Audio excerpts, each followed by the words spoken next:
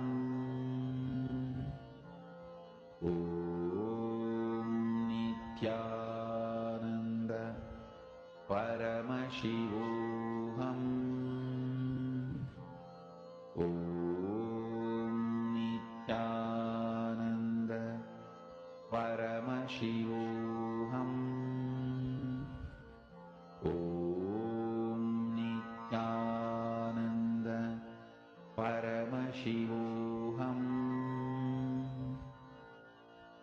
Om Nithyananda Paramashivoham.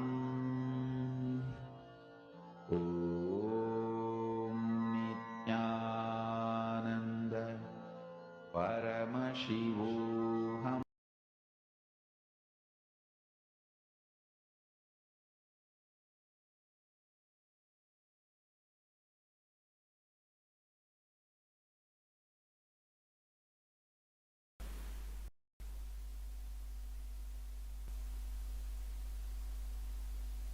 I welcome you all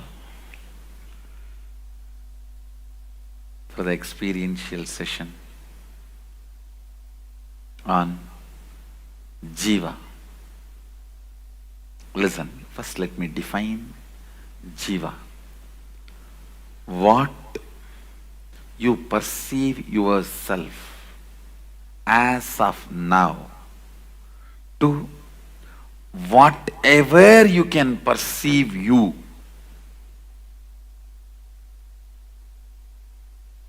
till that level you are called Jiva. When you cannot perceive yourself anymore individually, separately, you are Shiva. Listen, let me repeat once more. Whatever you perceive as you, as of now, from this point to whatever you can perceive as you, whatever you are perceiving as of now to whatever you can perceive as you. Understand?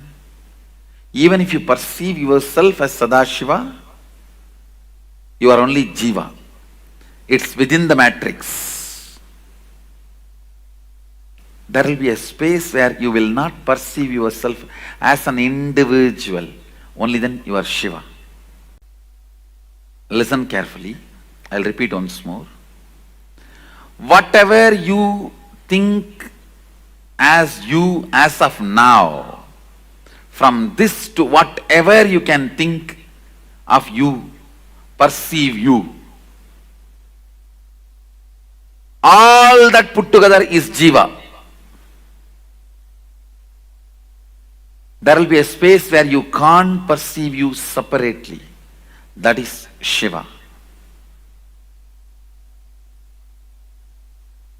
The basic unit of Jiva, I'll explain now. Your will can powerfully integrate you with whole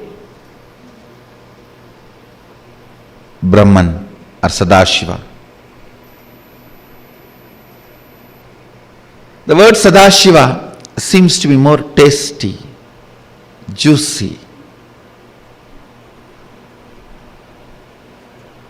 because not only it is the source of everything, it manifests not just experiences, powers too. Brahman seems to be more experience. Sadashiva is experience and expression put together.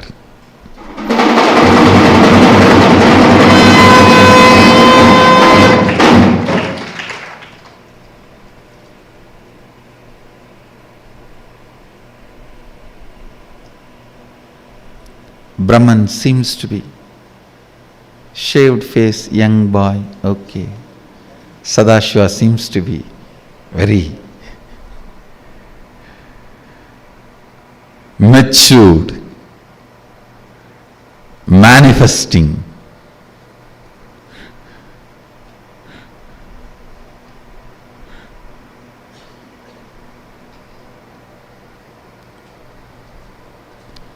Whether it is Brahman or Sadashiva, will is the umbilical cord through which you manifest. Will is the umbilical cord through which you and Sadashiva are connected. You and Brahman are connected. You and the universe are connected. As long as you have power to will, you have a right to enlightenment.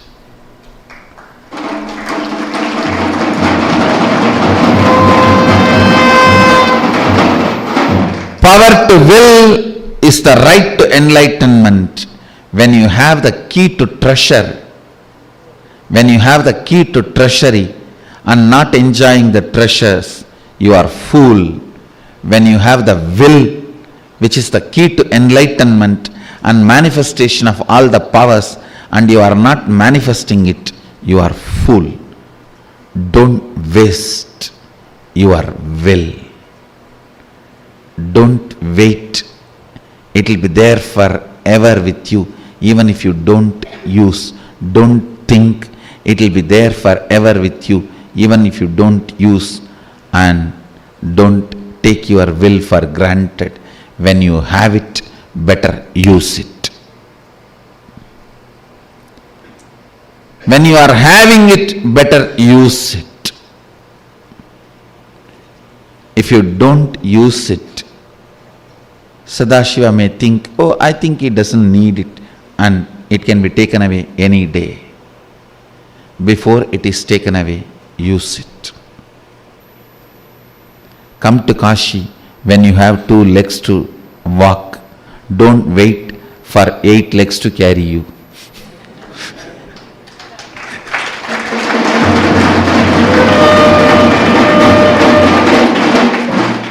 Come to Kashi when you have 2 legs to walk. Don't wait 8 legs to carry you. Use your will.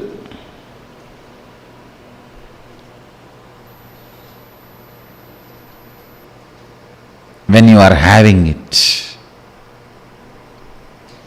Ability to will is the peak of human consciousness you can experience. Maham Brahma Nirakuryam Mama Brahma Nirakarot. May I never deny the existence of Brahman. May I never have incompletion with Brahman.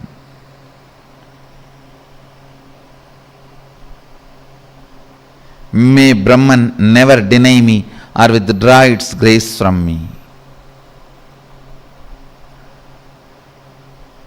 Some of the worst stupid things human beings does. Listen. When they have an incompletion, suddenly they will deny the existence of God itself. I have seen. When they pass in the exam, they will break coconut in front of Ganesha. When they fail in the exam, they break Ganesha itself.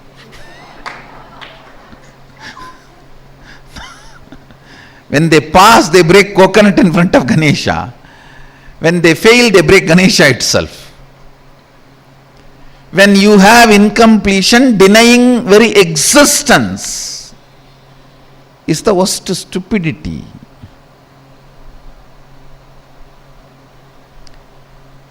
Because your father did not give you packet money, you can't declare you are no more father for me. Whether you declare or not, he has already fathered you. Nothing can be done. He is your father.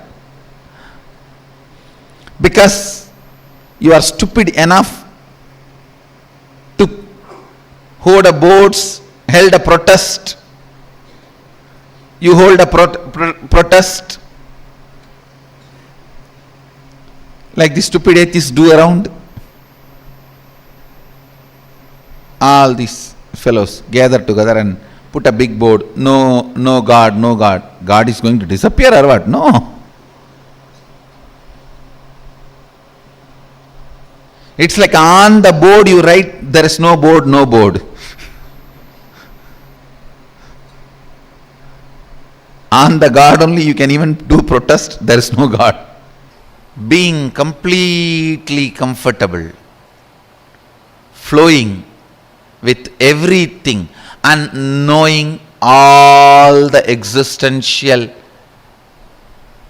flow and law, yama, niyama. When you know the flow, that does not mean you will try to break the flow. Even though you have a power to break the flow, you are so beautiful to flow with everything. First and foremost thing you need to do in your life is Sarvam Brahmopanishatam.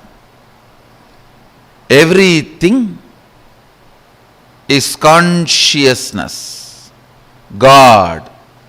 With anything I am not comfortable, let me dig out why. It will always be immature cognitions put inside you because of your immaturity by immature people.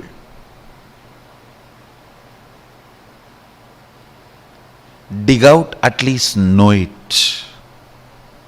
Know it. At one day you may gain the wealth of surrender to Guru Vak after enough of torture by the life. That day, at least you will come out of this pattern. Translate Sadashiva. Please listen. What Vedas describe as Brahman, Agamas describe as Sadashiva, is not what English word God means. God means generator, operator, destroyer, three. Very clearly Agama says Sadashiva does Panchakritya, not three. Panchakritya means creation, protection, destruction, delusion, liberation. Srishti, Sthiti, Vinasha, Trodana, Anugraha. Even the word Srishti is not equivalent to creation. Even the word Sthiti is not equivalent to operation. Even the word Vinasha is not equivalent to destruction. Even that is a mentally retarded, handicapped version. The word God is not equivalent to Sadashiva.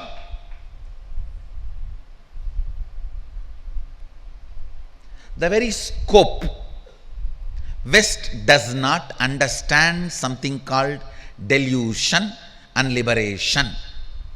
It understands only creation, operation and destruction.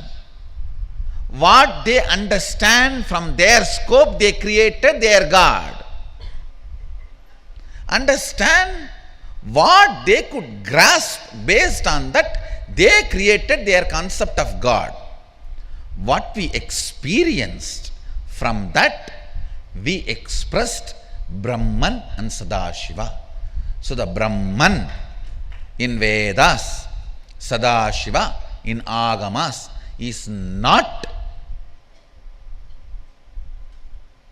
described, presented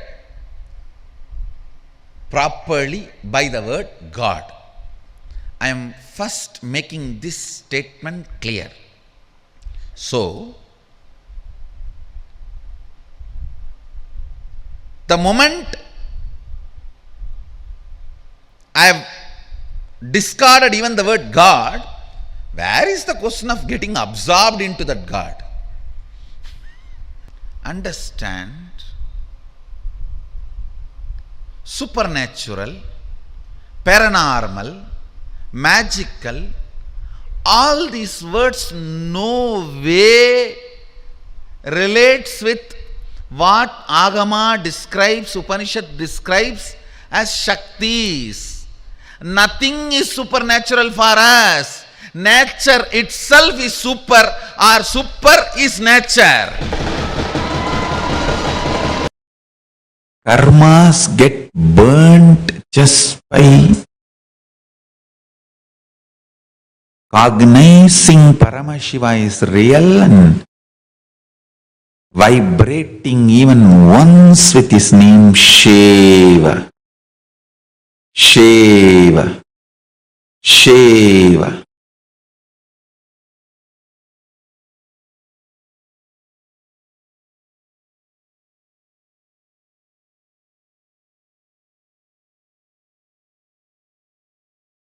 Dvatashanta, the space from which Paramashiva is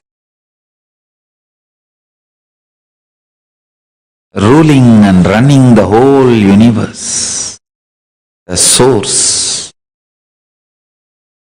It is described in various agamas in various ways, but you just remember that where Paramashiva resides and operates in the universe. I tell you honestly,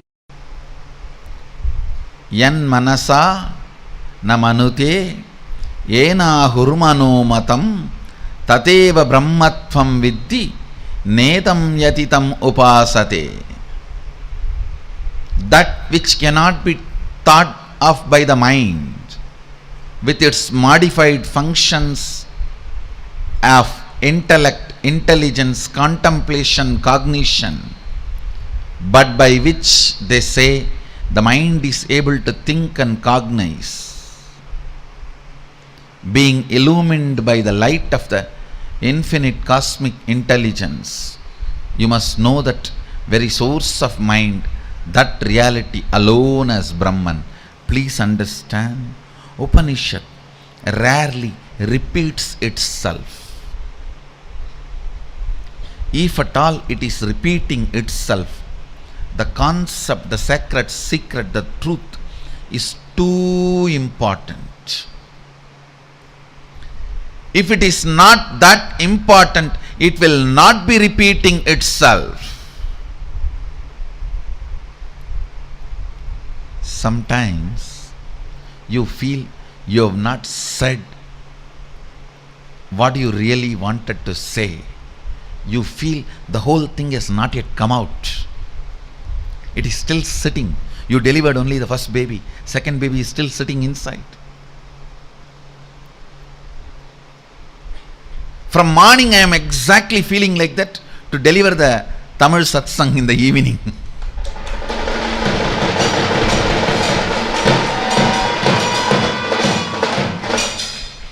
Don't miss tonight's Tamil satsang. It is going to be something extraordinary.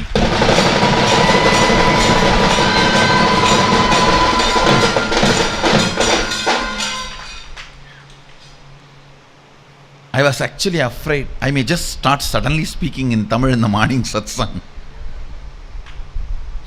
because the remaining is still sitting inside.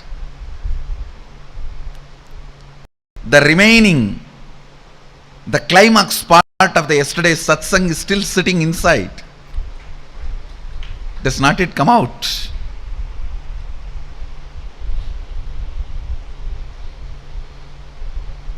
Sometimes you feel the words are a small tube to drain the whole dam. Words are small tube to drain the whole dam. When words look too small to drain the whole dam, you will be forced to repeat. Yan manasa namanute yena hurmano matam tateva brahmatvam viddinetam yatitam upasate. I can clearly understand the Upanishadic rishis and their inner space. They feel words are too small tube to drain the whole dam. Ganga is too big. to be drained through a small stream.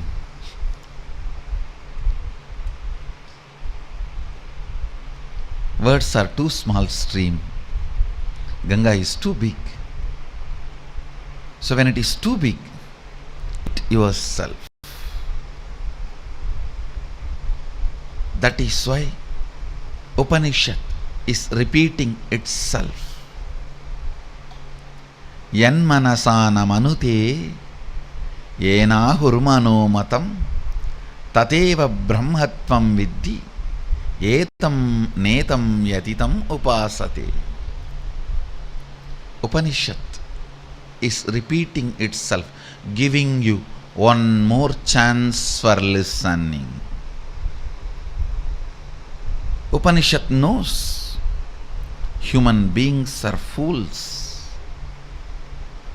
They miss many times, but it continues to give one more chance.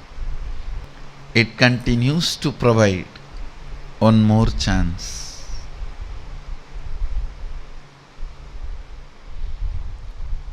Don't look at what your mind shows.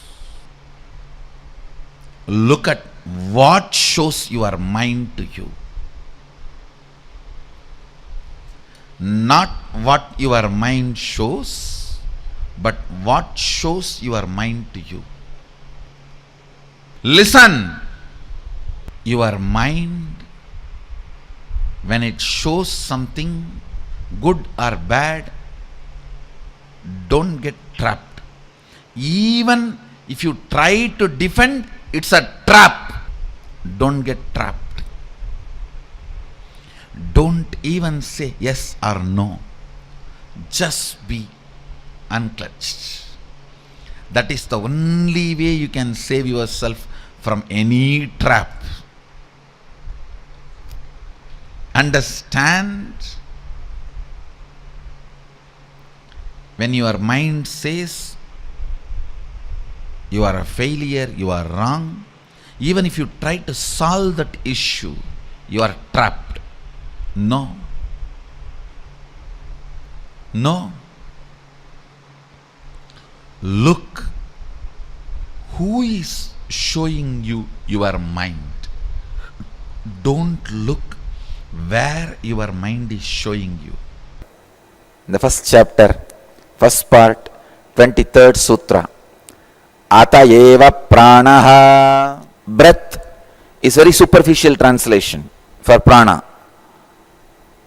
When they use the word prana, they really mean vital force. Vital force which functions inside your body, inside my body, inside the body of the macrocosm. It is vital prana which is called Kundalini. Otherwise, how do you think I am sitting here just by calling somebody's name? Their body is moving, jumping as I want from here. Whoever has been initiated into Kundalini awakening means whose prana is connected to my prana, which is cosmic prana, immediately responds. Sometimes thousands of kilometers, thousands of miles. How is it possible?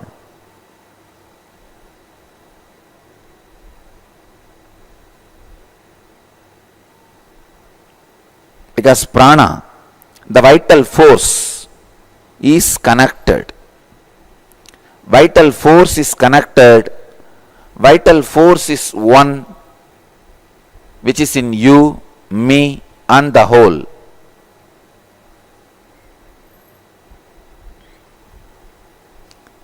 Let me give you some more references.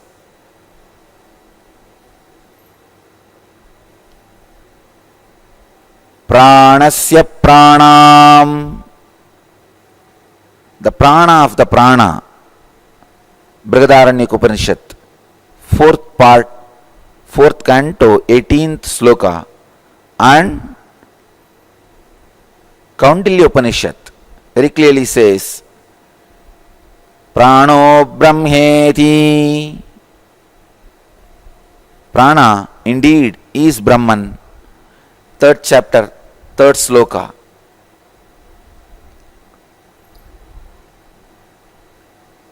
If you see all the scriptural references, Upanishadic references, it is established Prana is Brahman. Now we need to understand the practical implication. By knowing Prana is Brahman, what am I going to do? By knowing vital force is Brahman, what am I going to do? Keep vital force as a first priority in all your actions. In all your actions and reactions, let the vital force be the first priority. In Brahma Sutras, first chapter, part 1, 24th sutra, Jyotihi Charana Abhidanat.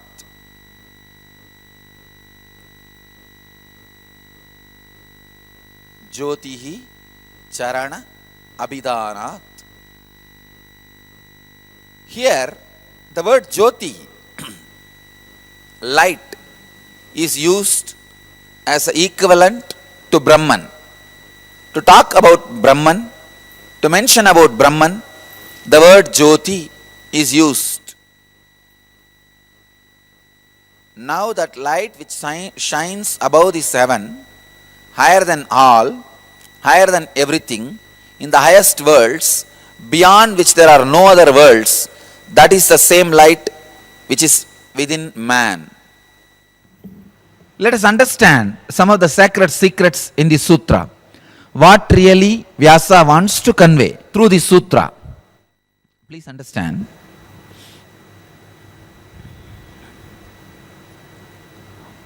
What really Vyasa wants to convey. Anything which you cannot comprehend by your visualization is equated, used for referring, used as a referral point for Brahman. Please understand. Anything which you cannot comprehend by the mind, which you are not able to catch it by the mind, is used as a referring method, referral point to refer Brahman. Just through this, Vyasa is trying to explain, to make us understand the inexplicable Brahman, which can't be caught by your mind, which you can't comprehend.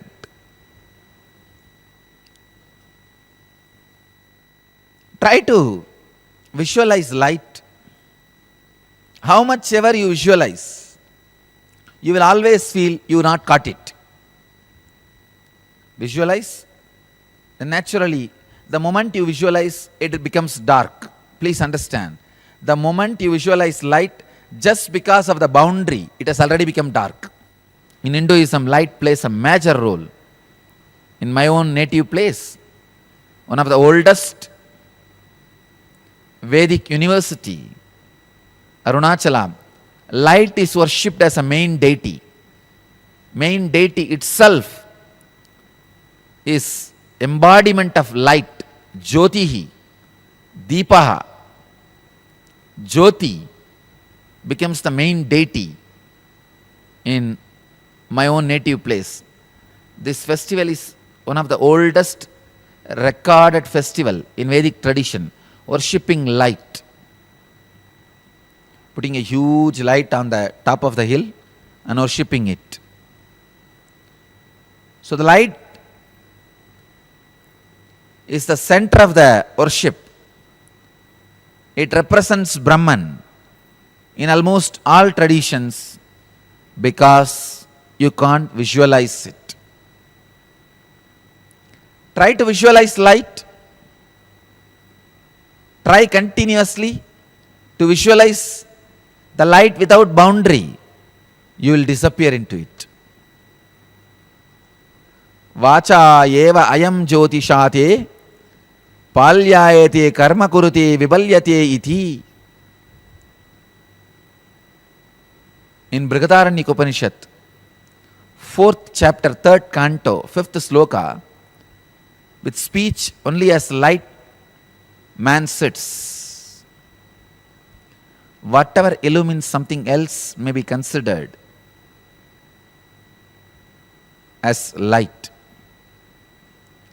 Whatever shows the other things and its own existence is light.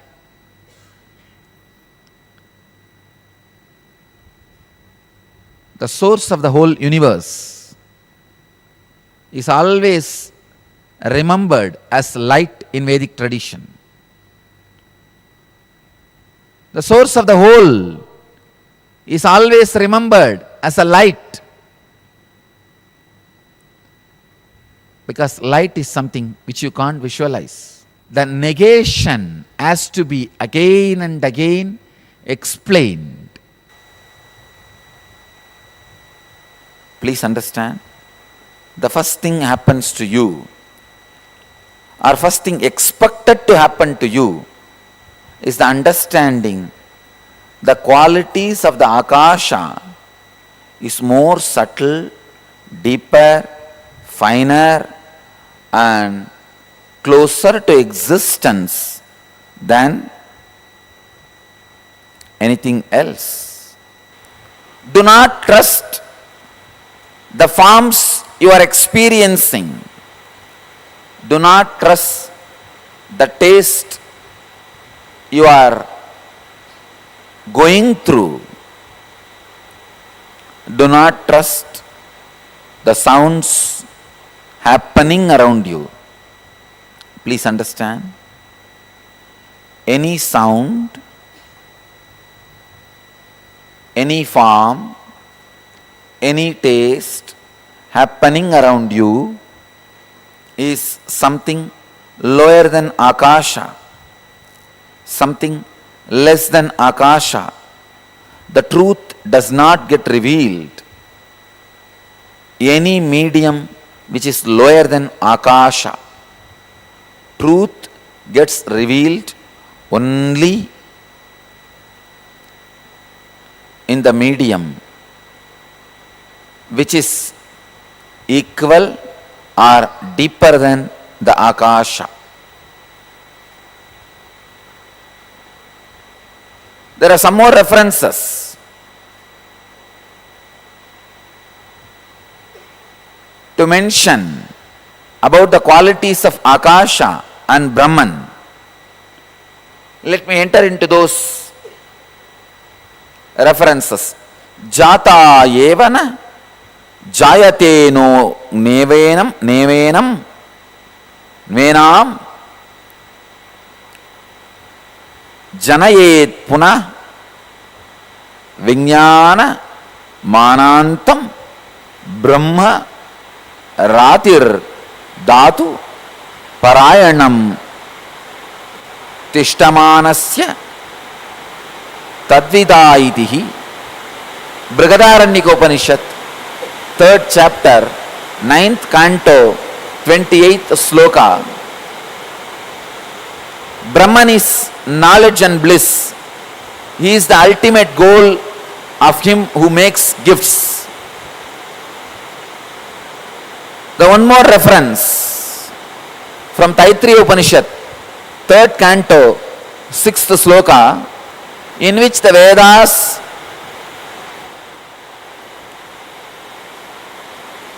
Saisha Bhargavi Varuni Vidya Parame Vyoman Pratishtitaha.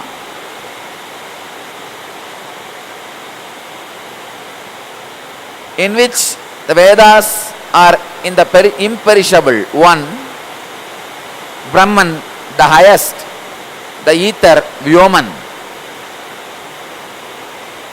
Again, in Brihadaranyaka Upanishad,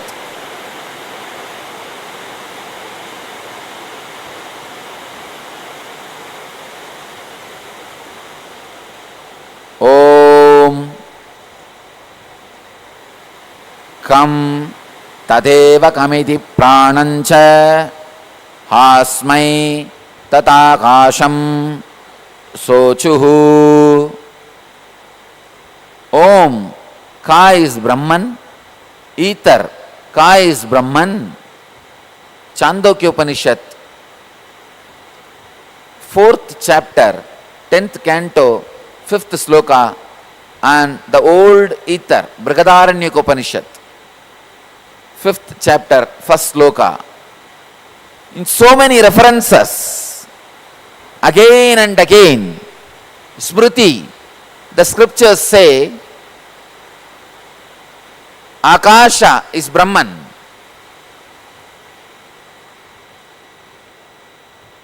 First thing,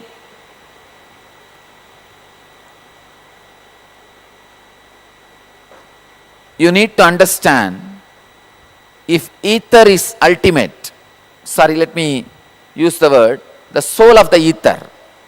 Even the ether looks very grass word. If the ether is ultimate, what Vyasa wants to teach all of us by explaining the ether is ultimate. First thing,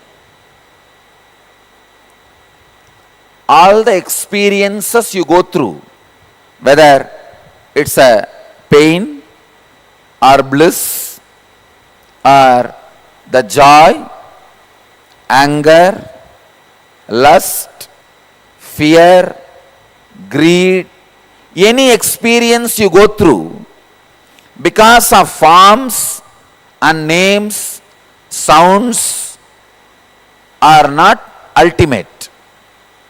They do not have base. Akasha, the nameless, formless, spaceless, that is the ultimate. That is where everything rests. That's a last resort.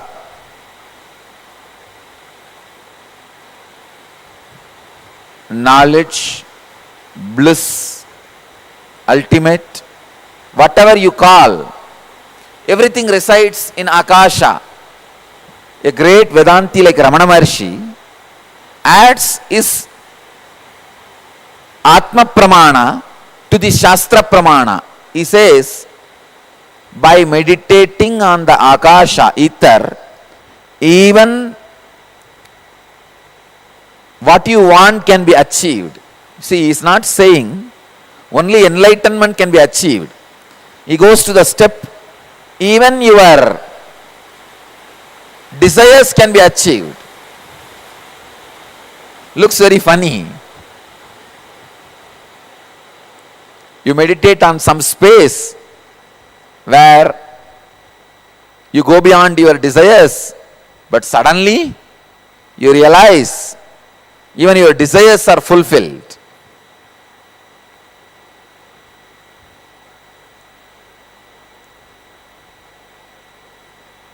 Vyasa is trying very hard to push us from the name and form to the nameless and formless. Understand, many Western traditions say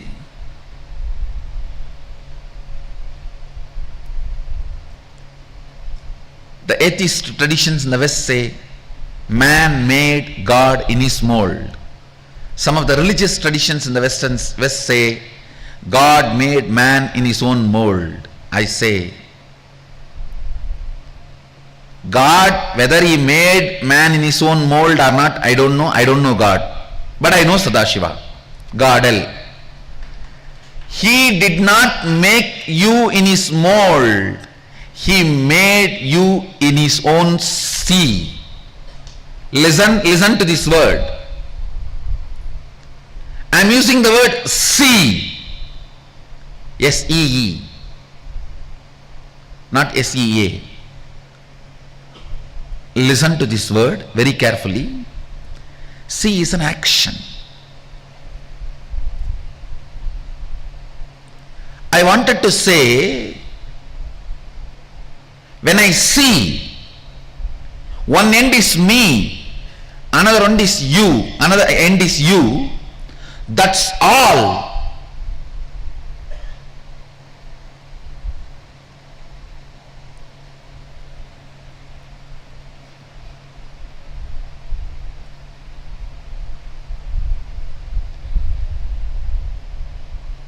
Because you are seeing with two eyes, what you are seeing, you can't absorb that into you. But I am seeing with the three eyes, what I see, I can absorb that into me. And I know it is my own other end. Understand, that is why I am using the word not even seeing, see. I am giving you exact, literally what I wanted to convey. The relationship between you and Sadashiva. You are the see, not seen, seeing, see of Sadashiva. Listen, just now I made a statement. When you see through the third eye, whatever you see, you can manifest, manipulate as you want. It means what you see will be your own extension. It is you. See, if I can make my right hand bend, do whatever I want, I can do, means this is me. What you understand as me is what I convey through the word see. In you, the me is only materially which is connected to you. In me, me is what is connected to me even by see. Listen. For you, me means what is materially connected to you.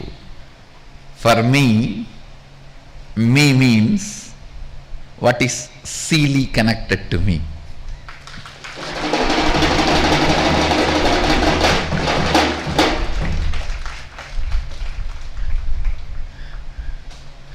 I don't know how much you catch it.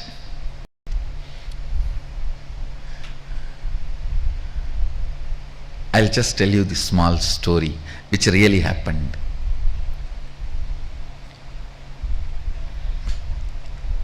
Arunagiri Vishwara was trying to explain Advaita to me. He was sitting in the temple. This side, his left side was the Arunachala hill. Right side was the Garbha Mandir of the Arunachala temple. The front I was sitting. Exact eyes you guys are having now when I say me is see.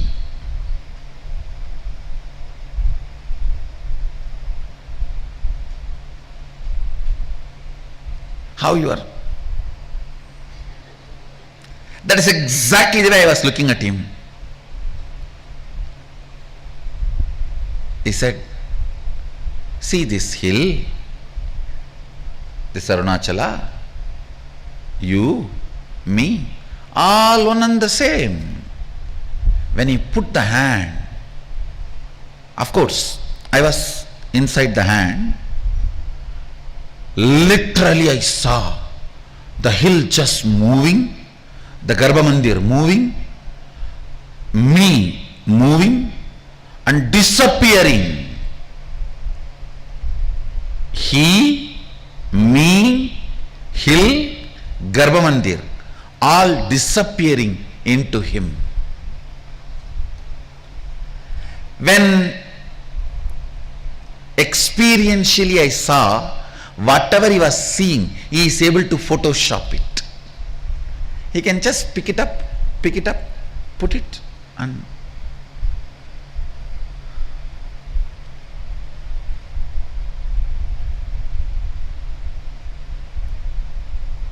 if you say, I wanted to ask thousands of things and came to energization, the moment you hugged me, everything disappeared. Everything disappeared. I forgot. Some things I remembered later, some things I don't even remember. How many of you have this experience? Then you can understand what I am trying to tell.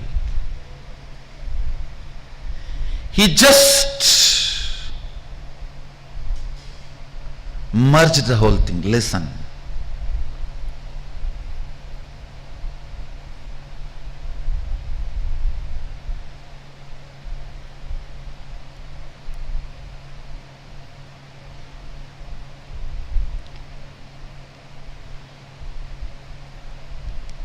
Sadashiva made all of us in his sea. Please do not alter the word. This is the Facebook status for all of you. Don't use seen, seeing, SEA, no.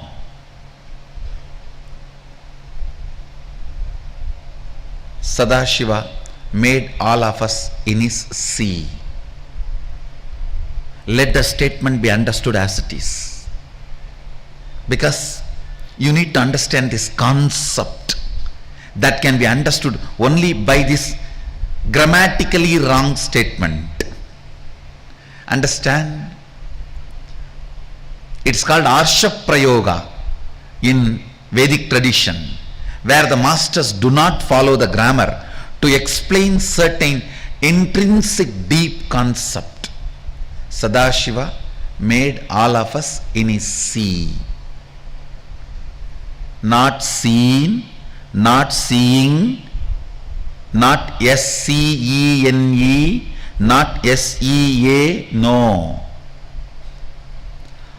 When you see how it is simple extension of you, same way when Sadashiva sees, he feels all of us are simple extension, that is our existential reality. Everything else you believe is the manipulation of the matrix. Contemplate on this. This is the essence of Sadashivoham.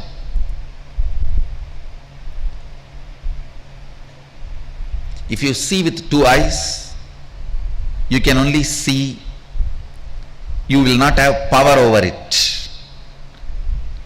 But when Sadashiva sees with three eyes, whatever is seen is also me for him. Whatever is seen by him is also materially connected to him.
Yes.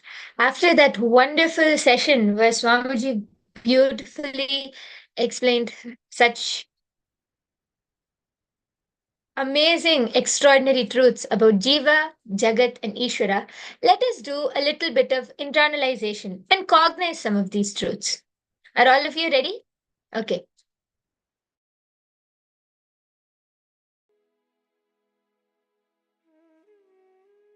Perceive yourself as of now. To whatever you can perceive you till that level, you are Jiva. So, however you perceive yourself now, you perceive yourself as a um, you can say a kind person or a shy person, a confident person, whatever you perceive yourself to the highest level which you can perceive yourself as. Maybe now you're um, at a in a powerless space and you think I'm a very powerless person, I can't manifest what I want. But how the highest that you can perceive yourself to be, that is Jiva.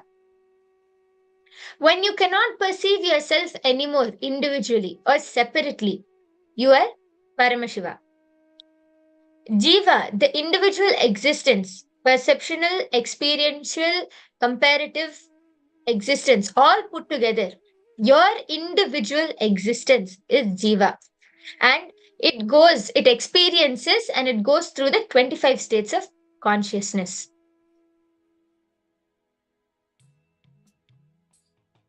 So Swamiji says there's a very simple technique for becoming Ishvara, God, for experiencing God. Actually, in this previous session, Swamiji so beautifully spoke about how God is not just limited to generator, operator, and destroyer. God is more than that. We are just limited to the cognition that of God as God, generator, operator, and destroyer. But he also deludes us and liberates us. These are the Panchakritya, the five actions of Paramashiva. So there is a simple technique for becoming Ishvara. Swamiji says, don't look at what your mind shows. Look at what shows your mind to you. Not what your mind shows, but what shows your mind to you. For example, when you when your mind starts saying you're a failure, you're wrong, even if you try to solve that issue, you are trapped. No. Look at who is showing you your mind. Don't look at where your mind is showing you. Because every time you think about, every time your mind tells you, oh, I'm a failure, I'm wrong, I can never achieve something, you start believing that, you start falling into those cognitions.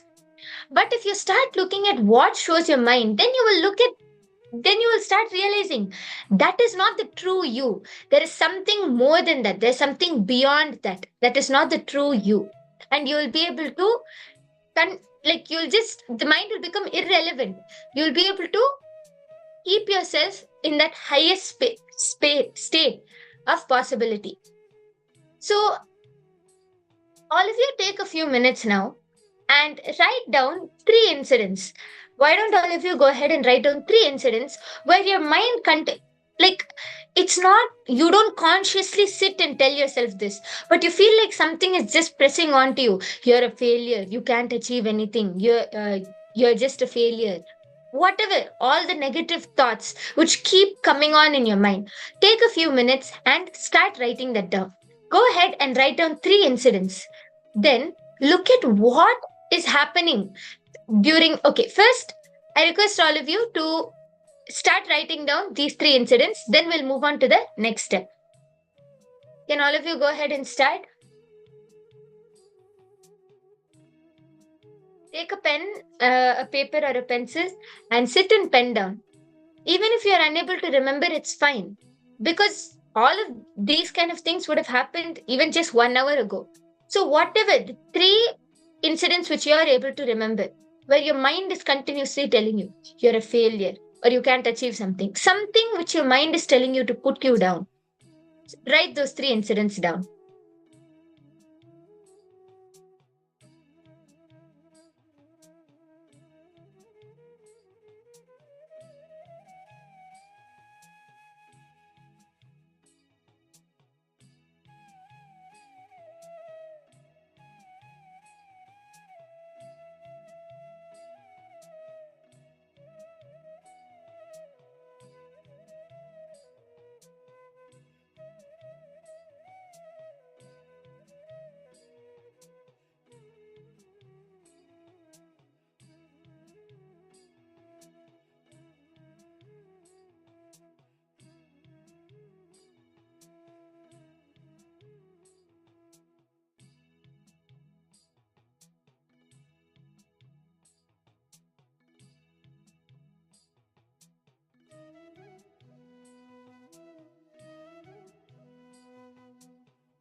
Yes, sorry for the technical glitch. I hope I'm audible now.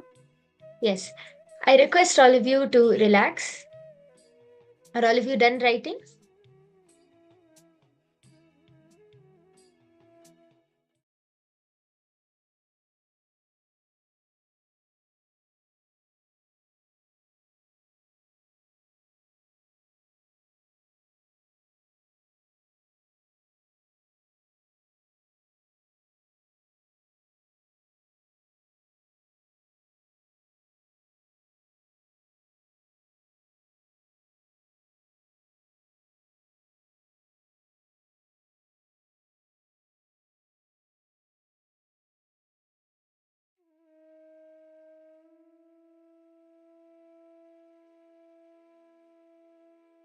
Yes. Now I request all of you to relax. Let us learn about how we can physically prepare our body, physically prepare ourselves to experience Paramashivoham and to have the full benefits of this Paramashivoham program which is coming up. So Swamiji has revealed various detox recipes, ways to detox our body and keep our body healthy and prepare our body to be able to receive the initiations, to be able to receive and manifest these powers, and so on. So, herbal juice after maybe 2 hours of meal in the morning, like a light or empty stomach, you can prepare a herbal juice and drink. So, grind any vegetable. That is your choice. Quantity of water like 4 to 5 parts of water, and you can take any of the vegetables: beetroot, carrot, white pumpkin, arugambul leaves, and ginger. That is optional. Just filter it, gri- uh, grind that vegetable, filter it, add it with water, and drink it plain. And do not refrigerate it. Just by following this technique and drinking the herbal juice, you will be able to keep a healthy body, detox your body, and you will be able to manifest these various powers. Keeping our body healthy and detoxed is very important because when our body is completely rid of all of these toxins, when we have a healthy gut, a healthy stomach, a clean stomach, we'll be able to receive all of the powers, the initiations which Swamiji is giving us throughout the program, and we will ourselves feel very light. So I request all of you to go ahead and try this out. And there are many special food recipes given by Paramashiva 60,000 years before, especially for power manifestation. It is there in Mahadeva's Bhaga Shastra. You can refer to it in Nithyanandapedia. And without further delay, let us now enter into the power manifestation session. So, after this intense session where Swamiji beautifully taught us about Jiva, Ishvara, and Jagat, let us manifest these powers. The first power which we are going to manifest is the power of third eye reading. We are going to continue identifying images. So I request all of you, I think all of you are already ready with your eye bands and blindfolds. Please go ahead and blindfold your eyes. I will be projecting the image in front of you, and all of you are requested to start scanning. Please go ahead and tie your eyes now.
Yes, have all of you tied your eyes?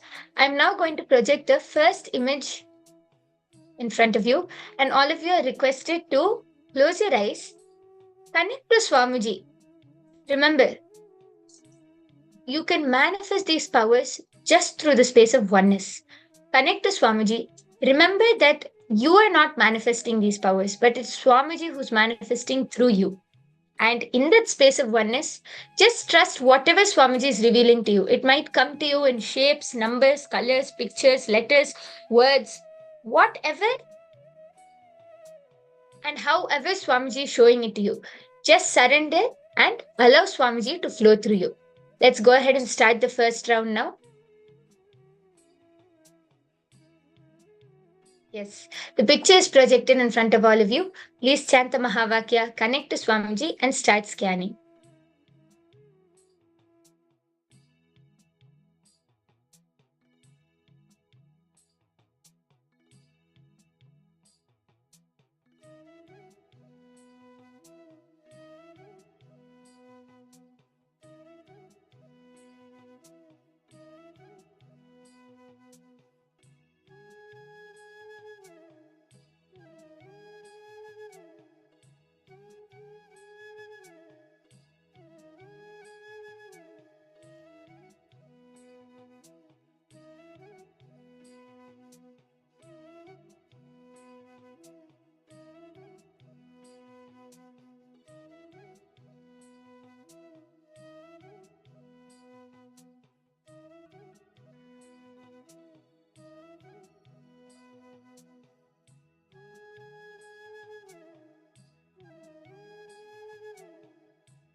Yes. Relax.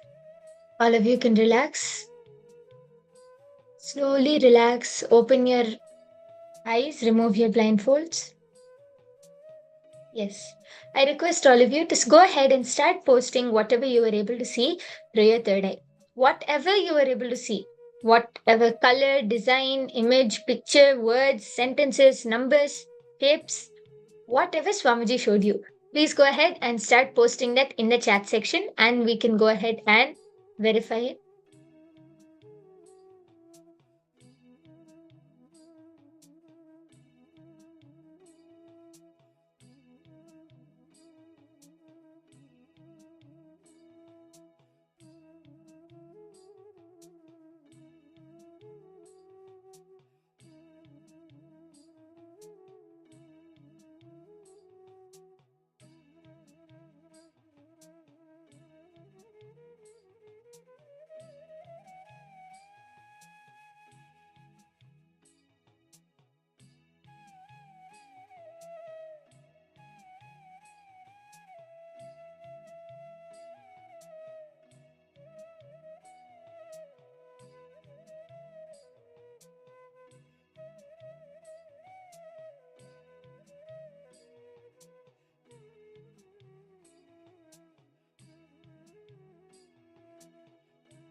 Yes, are all of you done sharing?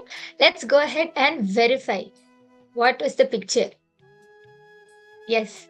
And the picture was of a small kitten surrounded by little wool balls. So, if any of you saw the color white, dark brown, black, a light brown, gray, or light purple color, or pink color, any of these colors, or if any of you saw kitten, or wool, or a nice big white blanket, then all of you have manifested. So, why don't all of you go ahead and share what were you able to see and what was your experience while canning, while manifesting this power? What was your experience? How did you feel? Can all of you go ahead and share that? Take a few moments to share how you felt, and I request all of you to take some of your time. Reach out to your family members and friends, reach out to your near and dear ones because it's not too late. There are still 3 more days for the Paramashivoham program to start.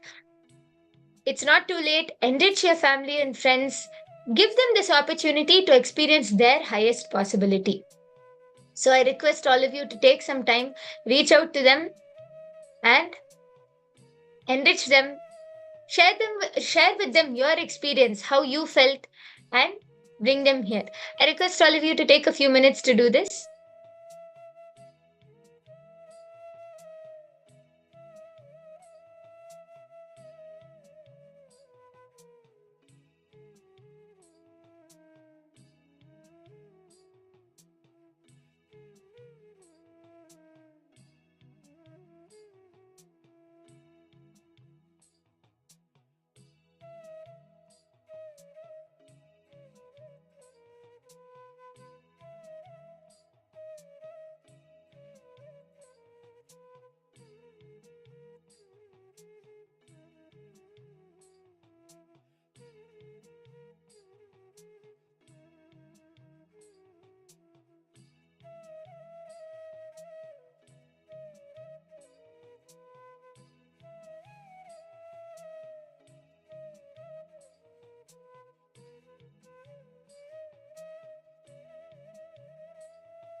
Now let's continue with the second round of this power manifestation.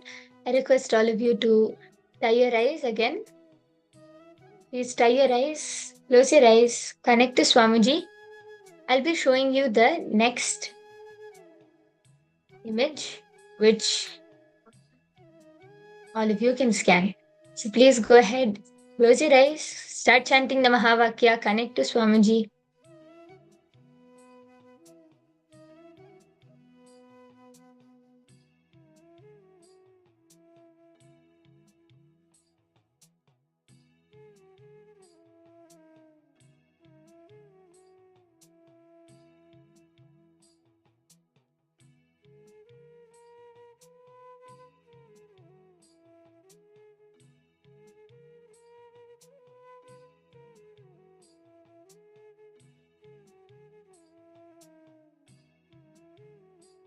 Yes, the image is projected in front of you.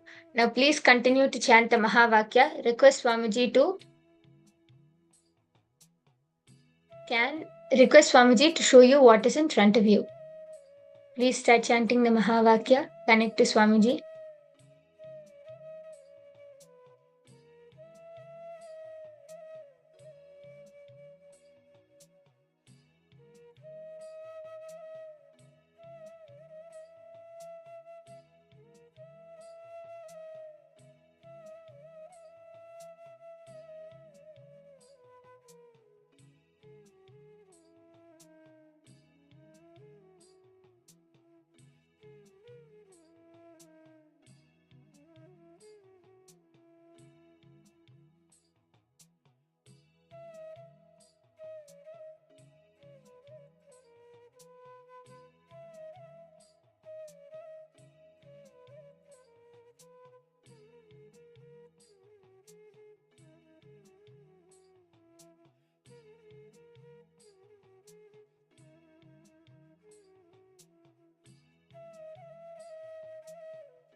Please relax.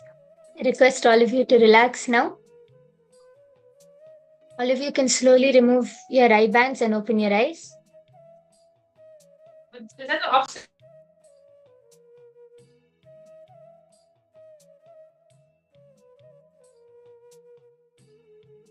I request all of you to now start sharing whatever you were able to see, whatever color, picture, image, whatever Swamiji showed you. Please go ahead and start posting that in the chat section and we can go ahead and verify soon. So please start posting whatever you were able to see.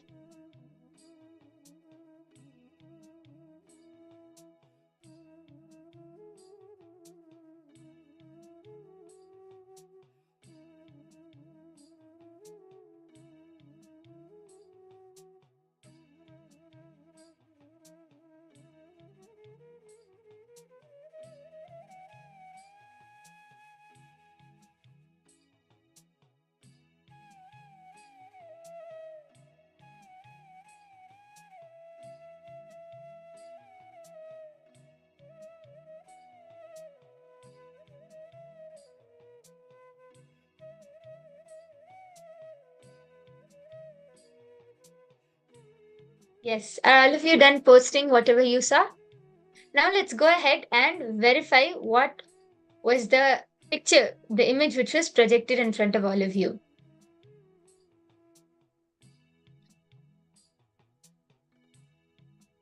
Yes, and this was the picture which was projected. It was a rose, a pink colored rose. So whoever was able to see flower, whoever was able to see this color, a rose, whoever saw the dewdrops on top of the rose, anyone who saw any one of these details in the picture, consider it as manifested. A big round of applause for whoever manifested in this round. I request all of you to take a few moments and also share your experience, how you felt, how you were able to manifest, and whether you manifested or not. And you can also share your experience in the Kailasa's Paramashivoham Facebook page. So please do share your experience, reach out to people, enrich more people to come and experience this Paramashivoham program, which is going to be starting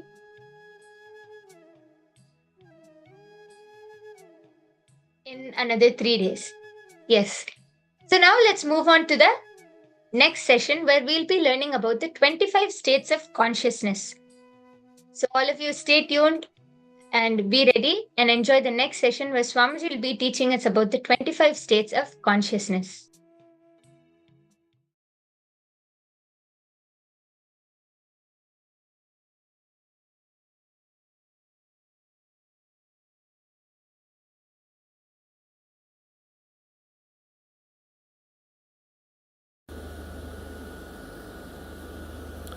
You have two levels of existing. Listen carefully. Two levels of existing. One with the thought currents, without the thought currents. With the thought currents means active inner image, constantly spitting thoughts.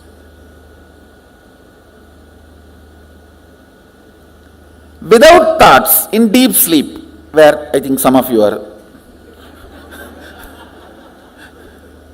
in that state now. If you are not hearing me, you are in that state. If you are hearing me, you are not, fortunately.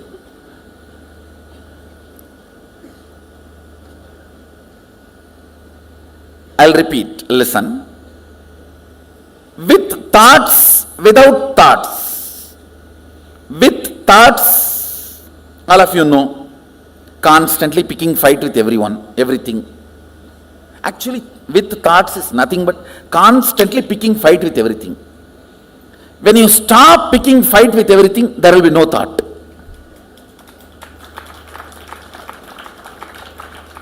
Thought is Tan in your existence. When there is uneasiness and you decide to pick fight with some part of you or the other, then comes thought.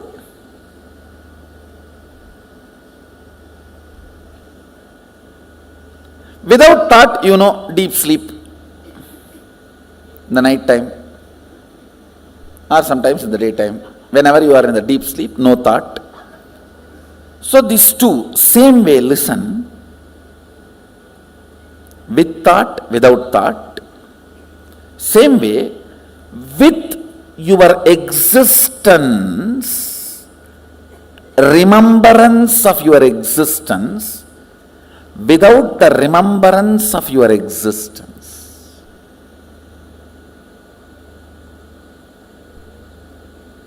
Listen. Listen. You need to listen to these words very carefully. With the idea, I exist, I consciousness. Without the idea, I exist. These two states, how many of you are able to understand? See, now, all of you have the idea, I exist. Am I right? The deep sleep, do you have that? That is why it is sleep.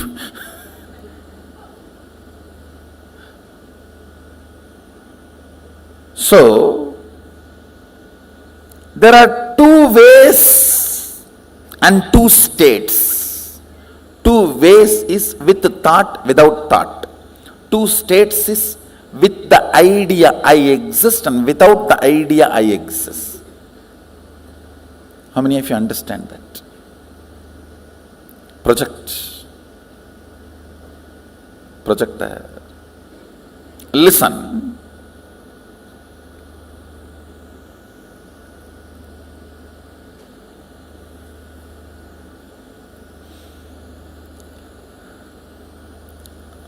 With the idea,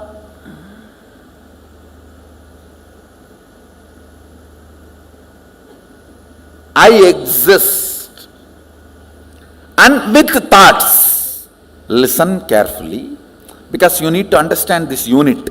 This is the fundamental unit. How the states of consciousness is formed in you.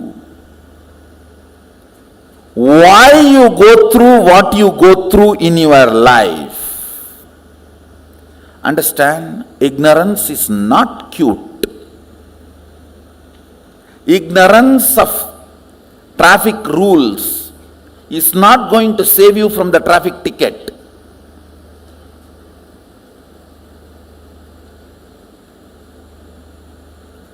Ignorance of traffic rules is not going to save you from ticket. Ignorance cannot be a reason for not following. Same way in the cosmos, ignorance is not cute. Yes, you can be victim, singing song, oh, I am ignorant, innocent devotee. Who is going to care? No. A devotee cannot be ignorant. Jnana varishta bhakti, devotion established on knowledge and understanding, with thoughts, with the idea I exist, I consciousness, that state is called thinking, Jakrat. All of you are able to understand the word wakeful state, Jakrat? If you understand the word Jakrat, wakeful state, raise your hand. Great. I am using the Sanskrit word so that I will not forget and all of you also will not forget. So let me go to the next word. I am introducing these 4 words. With thoughts, without the idea that I exist. That's called swapna. You may say, no. In dream also I remember I exist. No, listen carefully. In the dream,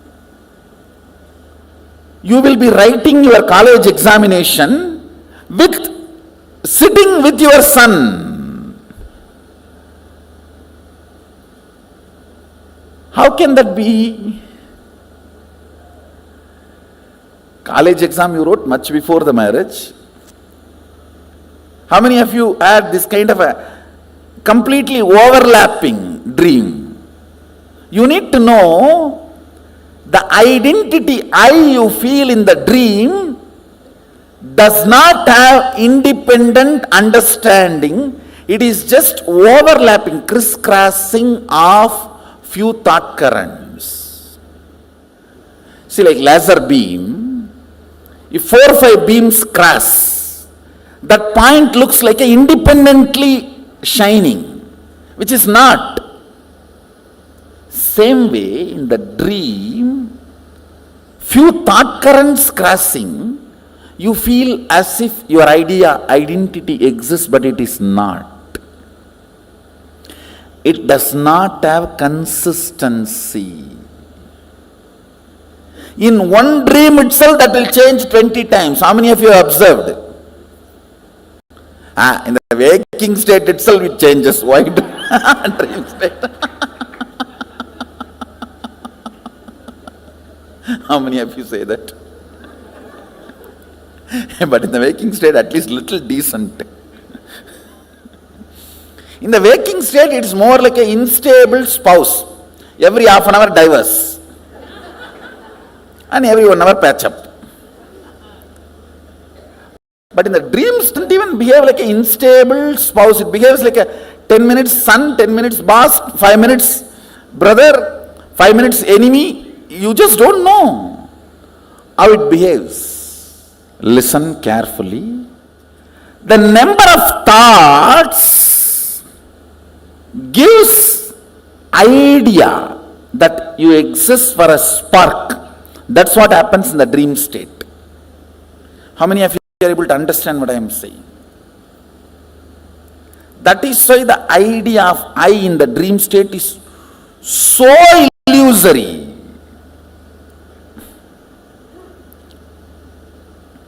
Many times you don't even remember you when you come back from dream.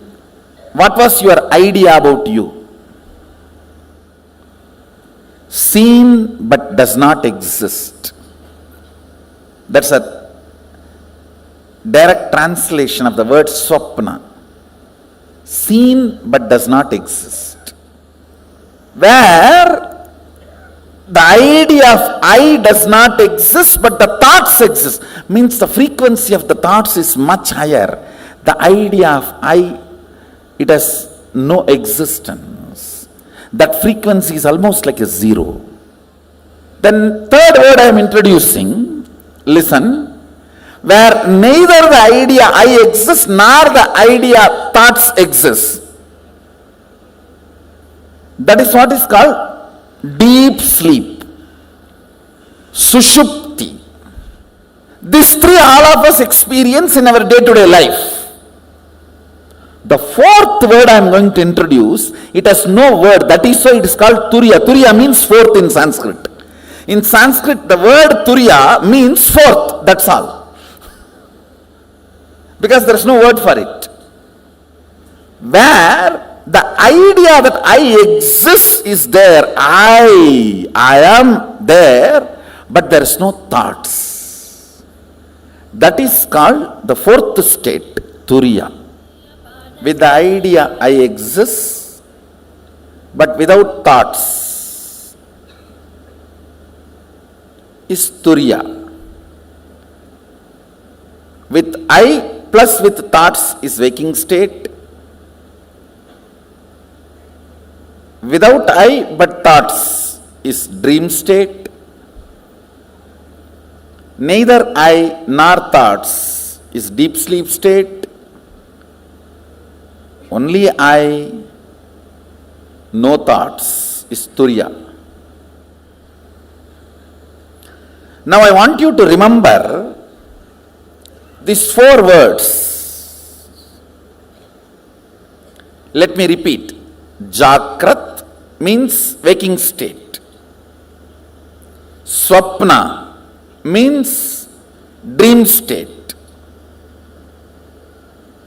Sushupti means deep sleep state. Turiya means fourth state, awakened state.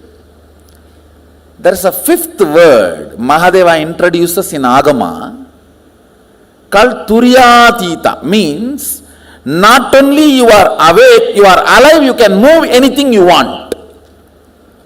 See, if you have manifested the powers of moving a matter, how many of you are successfully able to move a matter? You have seen the glimpse of Turyatita. Turyatita is the state where awakening becomes power manifestation. Means you are able to play with your awakening. These are the 5 states. Listen, let me repeat once more. Jakrat, waking state. Swapna, dream state. Sushupti, deep sleep state. Turiya, awakened state. Turyatita, alive state, where you are awakened to the higher reality and you are able to manifest it as you want. Alive with your awakening. Where when you say, hey, static matter, dynamic activity and strategic existence is one and the same. Move, you are a static matter, I am saying, and it moves.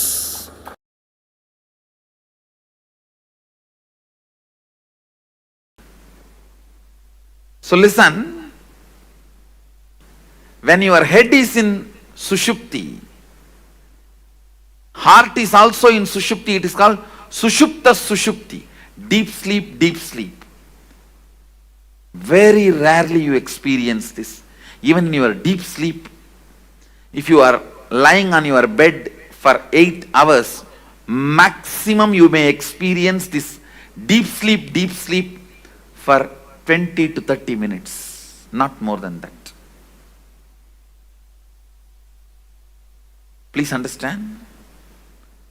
Head, heart, both parts of you experiencing Sushupti and Sushupti, deep sleep and deep sleep.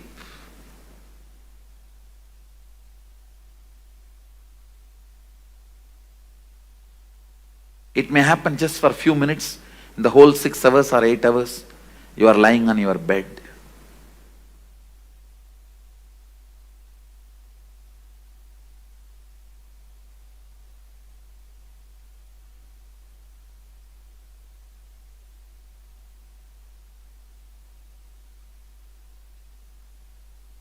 When your head experiencing dream state and your heart experiencing deep sleep, you can perceive this experience. When you dream and just fall asleep without even waking up, you will dream something and you will fall asleep without waking up. Again you will dream something, you will fall asleep. Maybe 3rd time or 4th time when you dream only you will wake up. How many of you have experienced this? When you wake up you will remember all the 3-4 dreams. That is what this state, that Sushupti and Swapna, Sushupti and Jakrat, Sushupti and Turiya, Sushupti and Turyatita. Understand that horizontal line is line of logic, mind. What is your strategy? See, one part of you constantly strategizes about your future, your life, logically goes on analyzing right, wrong, how to get the maximum out of everything. That line of head, logic line. And the other part, heart, emotion. Even the word heart may not be right word, because somehow unfortunately you have that very good idea about heart. I will develop some other word. The crying child, the immature child inside you. which goes on throwing tantrum. Whatever your father says is wrong. Once you decide, just goes on saying no, no, no, no, no, that becomes mantra. The no becomes mantra for one part of you. A complete frustration about everything. Anything which can be seen and which can't be seen. People get frustrated because they can't see Sadashiva.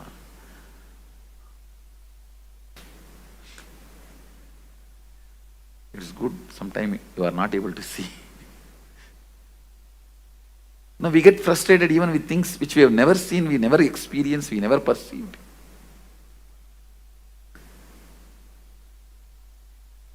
The tantrum throwing child.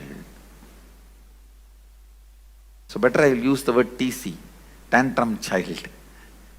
The tantrum child is the vertical line. The tantrum child in you is the vertical line, and logical, strategizing mind, that is the horizontal line. Both of you go through, please understand, some of you are small family inside, some of you are giant families inside, some of you are apartment complex inside. Please understand, do not believe you are one person. If you think you are one person, even you will not be able to answer many of your questions about your own self. How many of you feel there are many things which you are not able to answer about you? Then how will anybody else find the answer? That is why if somebody questions you too much, you get angry about them. Or even I don't know, how can I explain to you? How many of you feel many times even you are not able to handle yourself? Raise your hand. That is what I mean, exactly the tantrum throwing child. Just saying no, no. I will face whatever it comes, whatever it may be. Whatever comes, I'll face. But when it actually comes, you will not be able to face that. Now how many of you do, listen carefully. Clearly you take a very stupid decision with the thought current, when it comes I will face, whatever come what may. And when it comes you will collapse, you will not face. How many of you? That is what I am calling tantrum throwing child. Just saying no.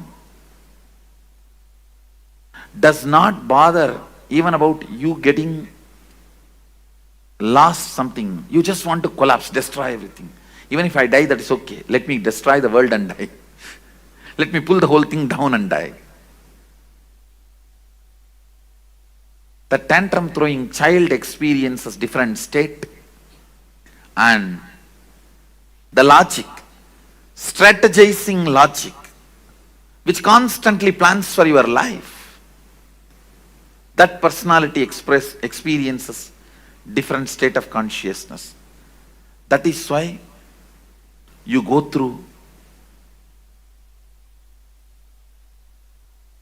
25 various states of consciousness. Listen. The TC, tantrum throwing child, goes through the deep sleep, and logic goes through the deep sleep. Both experiencing deep sleep. That's what I said. Maximum you may experience 20 to 30 minutes, even if you lie down 8 hours in your bed. Then tantrum throwing child going through the dream, and the logic going through deep sleep. Earlier I explained that side, now I am explaining this. Listen carefully. Earlier I gave an example. You going to dream, falling asleep without waking up. That is what is the example I gave for your logic experiencing dream, tantrum throwing child experiencing deep sleep. Then tantrum throwing child going through the dream, and the logic going through deep sleep. Earlier I explained that side, now I am explaining this side. Listen carefully. Earlier I gave one. You going to dream, falling asleep without waking up. That is what is the example I gave for your logic experiencing dream, tantrum throwing child, experiencing deep sleep. Now I am showing you this side. The tantrum throwing child experiencing dream, but the logic experiencing deep sleep. Listen carefully. That is what I call, if I have to find an English equivalent word, frustration. In Sanskrit we call it virakti. Vrakta means the tantrum throwing part of you is active, but the logic is completely absent. Listen carefully. In Sanskrit it's called vrakti. In English I am trying to translate with the word frustration. I'll give you the context where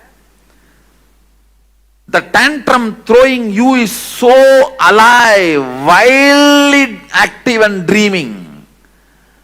But the logic with which you need to control you, that reins are not in your hand. It's like you are sitting on a wild horse and the horse is running on a hill. It may even jump into cliff now. I am talking about this part where, see, this is TC, means TC, tantrum throwing child, this whole line. This whole line is logic, your mind.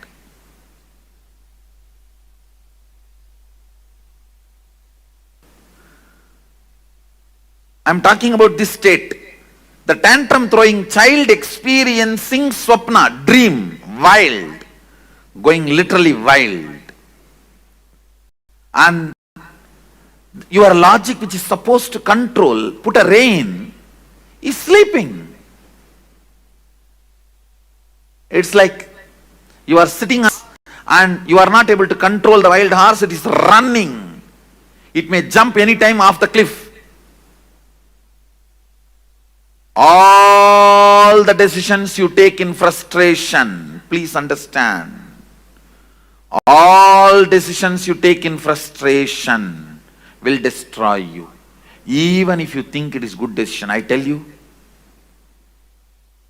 do not do permanent damage to you because of your temporary sadness. Just don't take decisions when you know you are frustrated. Whenever you know you are tantrum throwing child is wildly active and your logic with which you need to control your perception is absent, don't decide. You will be overloaded with frustration. Don't decide. How many of you understand you went through this in your life? In waking state, but your logic is in deep sleep. It means you are not frustrated, you are very destructive. Understand? Very consciously you agree for destruction. You agree for the kind of a tantrum throwing lifestyle. You agree to be in denial. What can I do? That's all. Very consciously you wind up. You withdraw. I may use the word self-denial for this state. The state now I am circling. The state now I have circled, I'll call that as self-denial, where the tantrum throwing child is awake.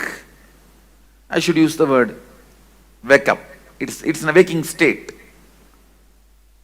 But your logic, the strategizing mind, the strategizing component of you is completely asleep.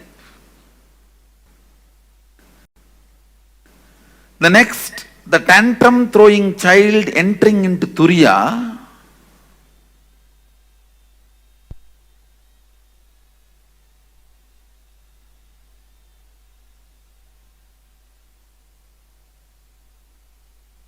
Tantrum throwing child entering into Turiya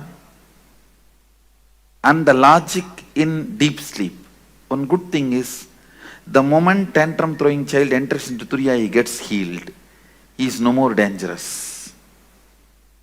He gets healed. Listen, very important thing. If a tantrum throwing child in you catches the glimpse of thoughtlessness, Turiya, even once, the whole thing becomes seeking.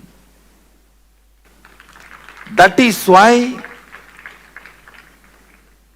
the hippies become seekers even if they get one glimpse. The tantrum throwing child in you becomes a powerful seeker even if you catch one glimpse of Turiya. So I will call this state as Turiya plus Sushupti, which I marked, seeking awakened but don't know what to do. Your logic does not know what to do, how to proceed, but you know something you need to discover. I will call that as a seeking but not active. Means you don't plan about how to go about it. Your logic has not found any method.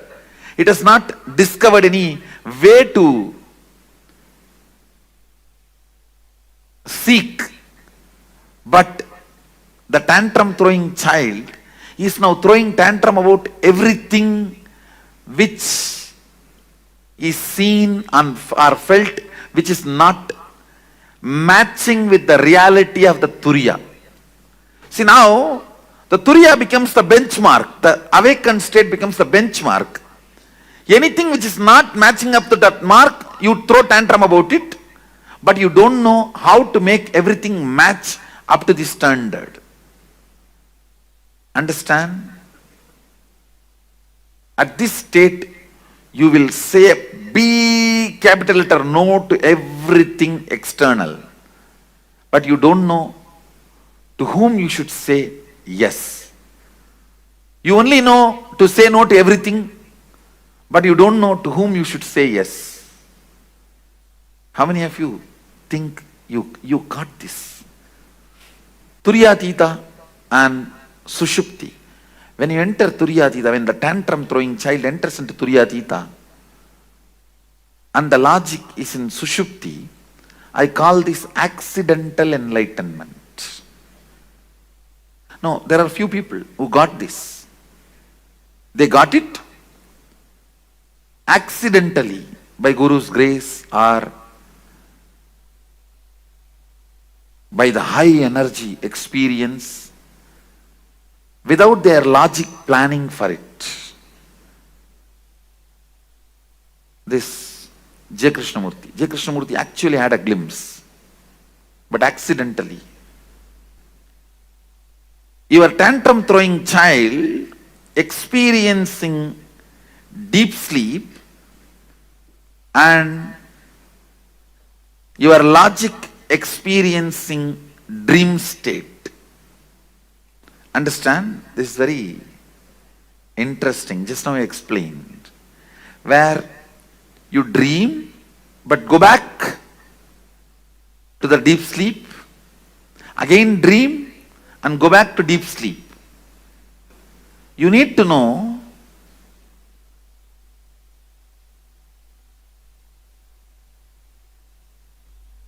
maximum only 30% of you is your logic part. 70% of you is the tantrum throwing child inside you. That is why how much ever you strategize, always that tantrum throwing child wins in your life. How many of you agree with that statement? How much ever you plan, finally this tantrum throwing fellow wins the game.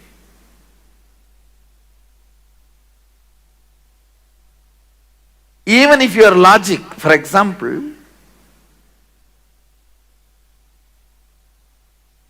tomorrow you have to give a presentation.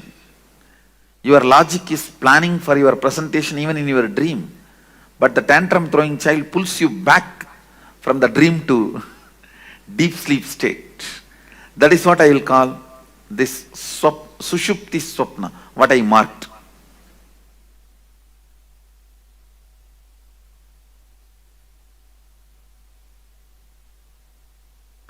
Next, the tantrum throwing child experiencing deep sleep, but the logic experiencing waking state. I'll say in this state, your logic thoroughly plans for your future. You will sit and think, nicely plan. But within next 24 hours, you will forget the whole thing and you will start thinking again the same thing and do the same plan. As if the whole thing got control deleted. How many of you experienced this? Your logic's plan, but your tantrum throwing child is not even interested in looking at it.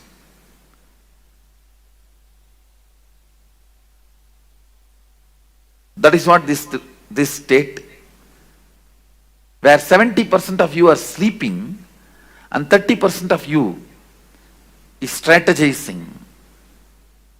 It's like 70% of you boycott that meeting. How can any corporate meeting be successful if 70% is boycotting? What you desire is your logic. What you believe is your tantrum throwing child. You will never get what you desire. Please understand, you will get only what you believe. You desire always to have wealth, but you believe you will never going to get it. You are never going to get it. You desire to have health, but you strongly believe that is not part of your life. So you will not manifest what you desire, you will only manifest what you believe.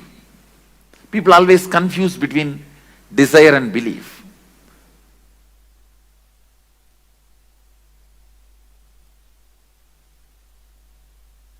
Your desire is your logic, your strategy, your future plan.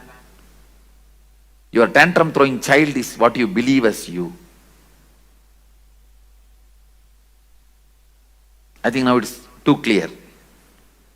How many of you are catching what I am saying, this statement? Understand, next, your tantrum throwing child is in deep sleep, but your logic is in Turiya. During these moments only you get the darshan, vision of gods, goddesses, guru. But it goes away. It doesn't stay permanently, because anything only if your tantrum throwing child also cooperates only stays with you. For example, if your tantrum throwing child means the TC, if he enters into Turiya, and your logic is in Sushupti, which I circled now. At that state, if you get any experience of God, Guru, Darshan, it stays with you permanently, because 70% receives it. But this state, anything you get will not be permanent. It will not stay with you. It doesn't stay with you. In both states you get, but this, only if your tantrum throwing child enters into Turiya and you experience something, it becomes permanent. Means your belief enters into that state, not your desire. When your desire enters, your belief will pull you back. Ramakrishna gives a very beautiful example. All his examples are completely from Bengali villages, because he lived his whole life in Dakshineswar, which was a village in those days, and he was born in Kamarpukur, which is remote village. He gives a very beautiful example. These boys will catch the mongoose. Am I right? The pronunciation? Mongoose or mongoose? How you pronounce? Whatever. The boys, when they play in the paddy fields, they catch the mongoose. If they catch more than 5, 6, they can't keep them under control. So they will tie a rope in their tail and put a brick in the other end and leave them to go for further hunting. These fellows, they will enter into their home, which is like a dug below the ground. Even if they enter and hide in their nets, in their holes, the boys will come and just pick up the brick and pull the rope. They will come out, they will carry them. Just like the mongoose, in whose tail the rope is tied with a brick, can never hide, can never rest in his hole. If your belief is holding you back, just your desire cannot take you anywhere. Because the belief is a rope and brick. It will just pull you out. Listen, here, your belief is in deep sleep, only your desire experiences higher awareness. Then it doesn't stay permanently. If your desire, even if your desire is in deep sleep, if your belief enters into the higher consciousness, you don't lose it. The tantrum throwing child in Sushupti, and you enter into Turiya. The logic enters into Turiya. Again, this state also will not be permanent. It will not be permanent because the tantrum throwing child is 70% of you. That's more powerful. It will pull you out. But very good introduction, because with your logic, deep seeking, sometimes you catch the glimpse of unclutching. You caught the glimpse of unclutching, but you lost it. How many of you have that experience? This is the state you experienced. The state I have circled now, that's the state you experienced. If you got, unclutching comes by your desire, not by belief. Bhava Samadhi comes by your belief, not by desire. Understand? Unclutching comes by your desire, logical seeking. Bhava Samadhi comes by your belief, a deep feeling connection. The tantrum throwing child, when he feels connected, you experience Bhava Samadhi. Belief is in deep sleep and desire is in Turiyatita. That's the state I have circled. You do catch Satori, but which does not stay back. It doesn't stay back. It goes away. But if your belief catches Turiyatita, desire is not cooperating. That is, I can say, this state. Your belief means tantrum throwing child is catching Turiyatita, but your desire, logic, is in deep sleep, Sushupti. It's not cooperating. This will become permanent, but this will not be permanent. If you achieve this, you will always lose. Achieving this is very easy, but you will lose it. Achieving this needs little practice, but you will not lose it.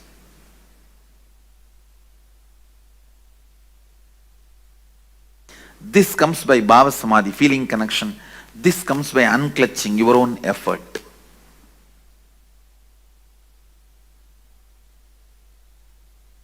If both happens, that is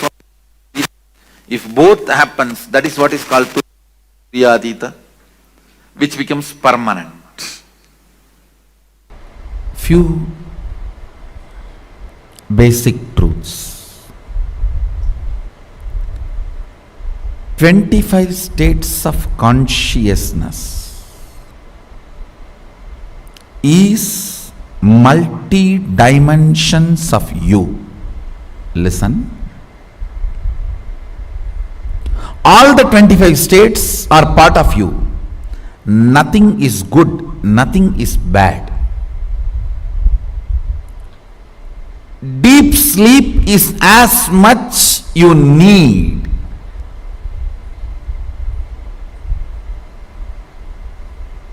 Please listen.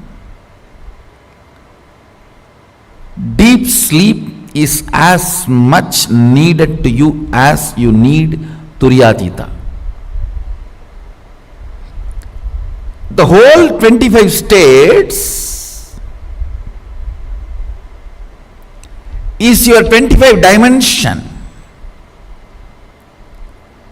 Only thing, you becoming powerless during the deep sleep or the dream state is the problem.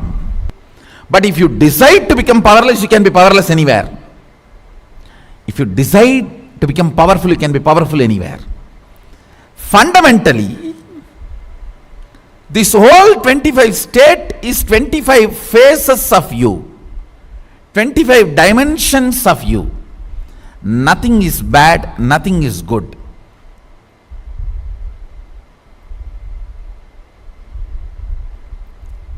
Because many times you become powerless in dream state, it looks like a bad. Not the state is bad, but your habit and pattern of becoming powerless there is bad. Understand, your ability to have power over your internal and external things makes certain state is good or bad. That's all. Shall I repeat?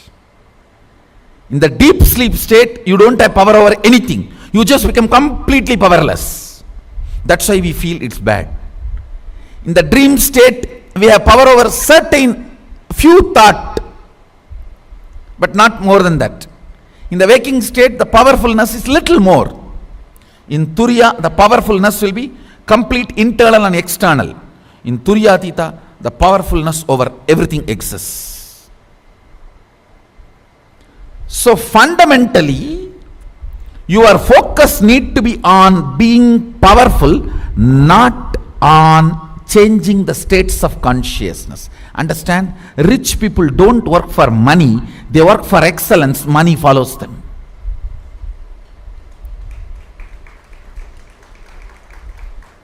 Rich people don't work for money, they work for excellence. Money follows them.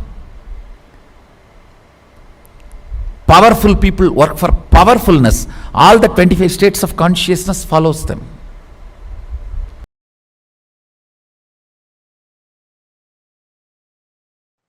If you are in delusion, don't be afraid. It is actually delusion kicks you to the next level of liberation.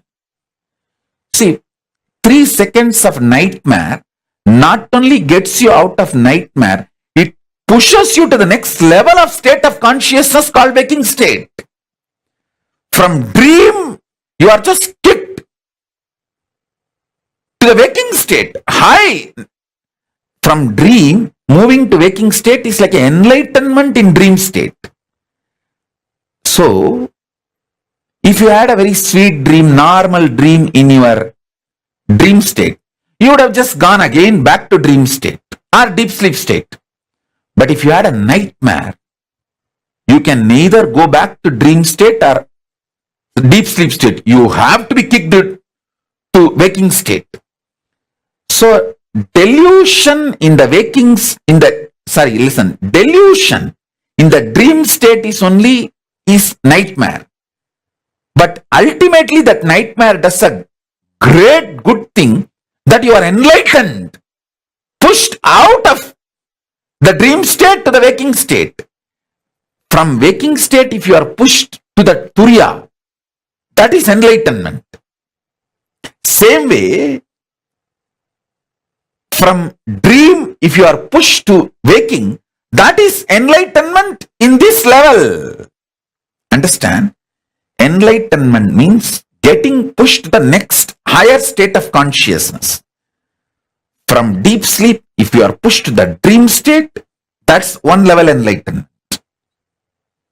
From dream state, if you are pushed to the waking state, that is one level of enlightenment. From waking state, if you are pushed to the turiya, that is next level of enlightenment. From turiya, if you are pushed to turiyatita, that's the next level of enlightenment. So understand, the nightmare in your dream state is not as bad as you always think, because just the 3-second nightmare, and you need to know, no nightmare can be longer than 3 seconds. It's a law of life. In the dream, it may look like a long time, but actually, in chronological waking state time, it is only 3 seconds. So,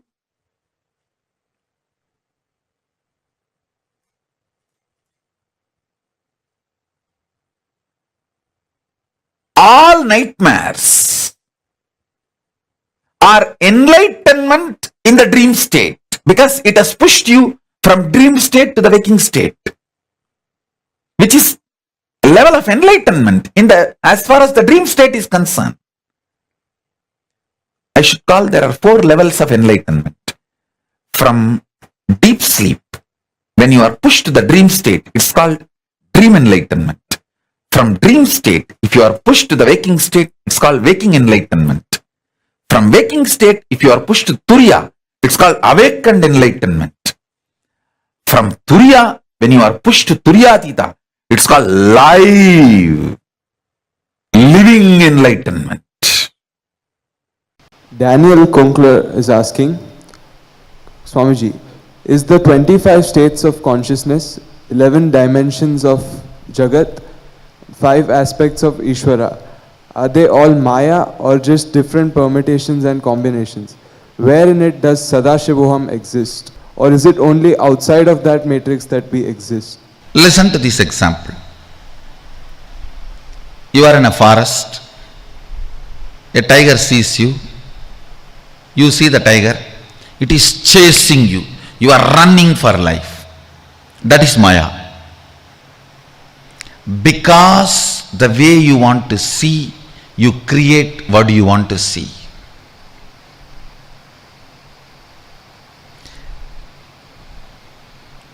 It is called drishti srishti. Because you see, you create. Listen carefully. Next, Ganga is flowing forever. From the Himalayas to Ganga Sagar, ocean.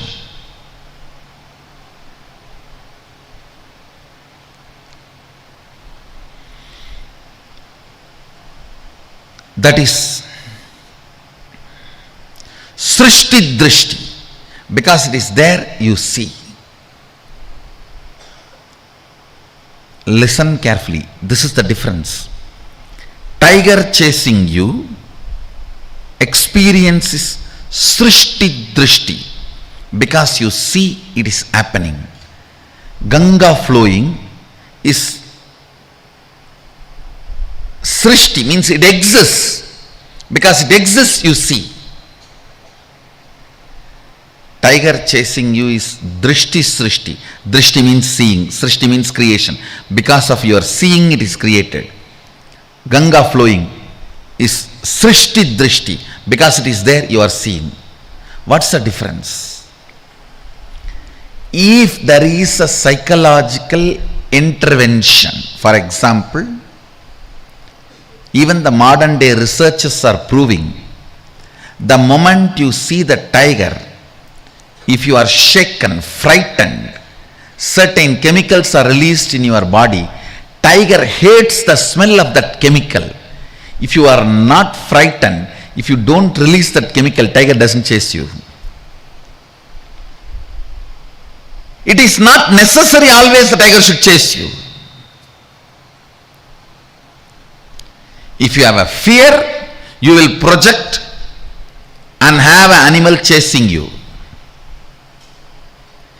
Whenever there is a psychological intervention and the manipulation of the happening, it is called srishti drishti. Because you see it is happening. Whenever there is no psychological intervention, the Ganga flowing, there is no psychological intervention from your side. From your side, there is no intervention. It is flowing whether you see it or not. It is flowing whether you perceive it or not. That is srishti drishti.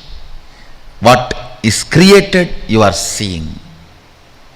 So listen, in this 25 consciousness, 11 dimensions, 5 aspects of Jiveshwara Jagat, neither everything is Maya nor everything is reality. There are certain things which are influenced by drishti. That srishti is Maya. Tiger chasing you is Maya. Ganga flowing forever is not Maya, it is reality. Where your intervention does not alter the existence, the reality, it's not Maya. So, your first question is that 25 consciousness, 11 dimensions, 5 aspects of Ishvara, all these are Maya or just different permutation combinations? Different permutation combinations of these 3, which is influenced by the seer, is Maya. Which is not influenced by the seer is reality. The next question, where in it does Sadashivoham exist? No. All this exists in Sadashivoham, not Sadashivoham in it. Understand? All this, even Ishvara, Sadashiva's 5 dimensions of Srishti, Sthiti, Vinasa, Trobhava, Anugraha, Srishti, Sthiti, Sanghara, Trobhava, Anugraha, creation, maintenance, destruction, delusion and enlightenment, liberation. Even these 5 aspects of Sadashiva is only the Vyakta component. So all this 25 states of consciousness of Jiva, 11 dimensions of Jagat, 5 aspects of Ishvara, all this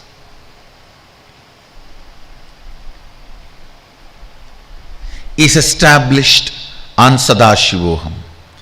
All this exists on Sadashivoham.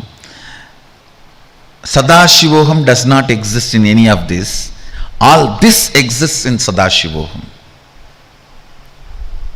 And you are asking, or is it only outside of that matrix we exist? Please understand. Sadashivoham exists outside of all this matrix.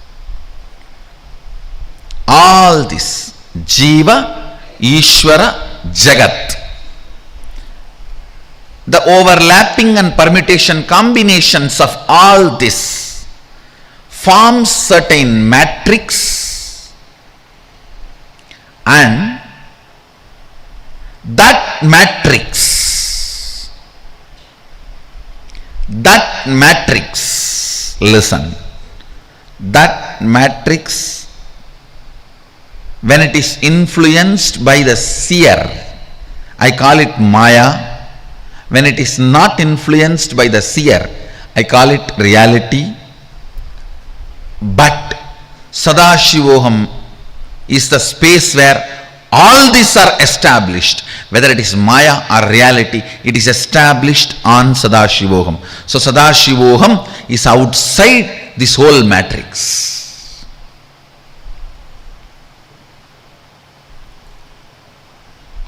Actually, you are going to experience Sadashivoham, the space outside this matrix, in this Sadashivoham 2016.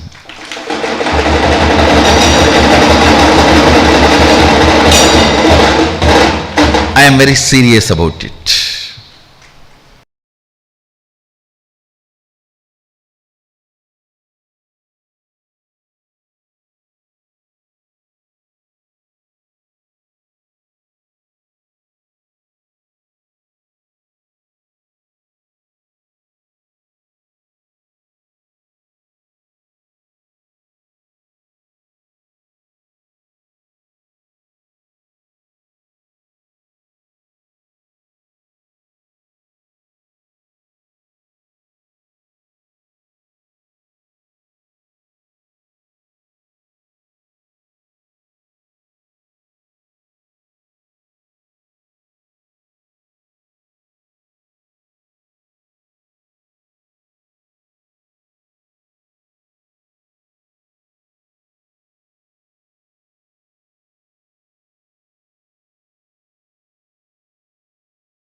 Nithyanandam to all the participants who are sitting with us here today.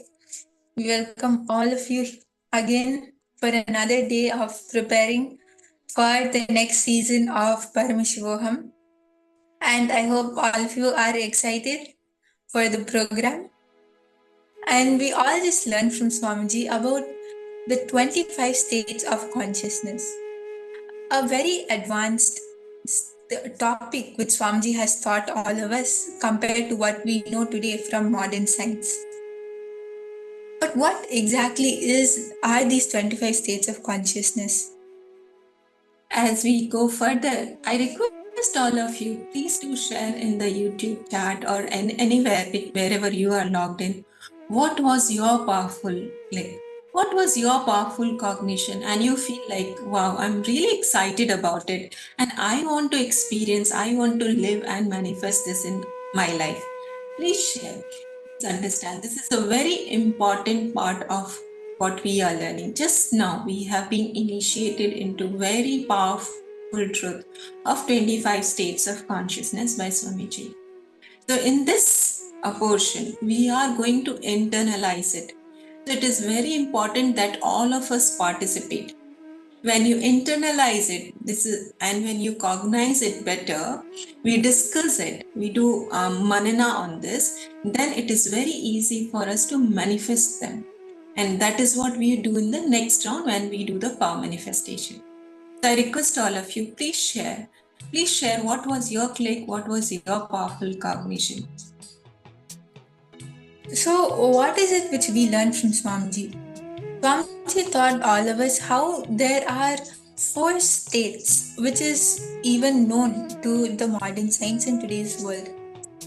The first state is Jagrat, which is the wakeful state, as you and me are in right now, where we have the I consciousness and we have thoughts, where you know that yes, this is me, this is my consciousness, and your thoughts are there at this time. Your heart, your body, mind, everything is in the waking state.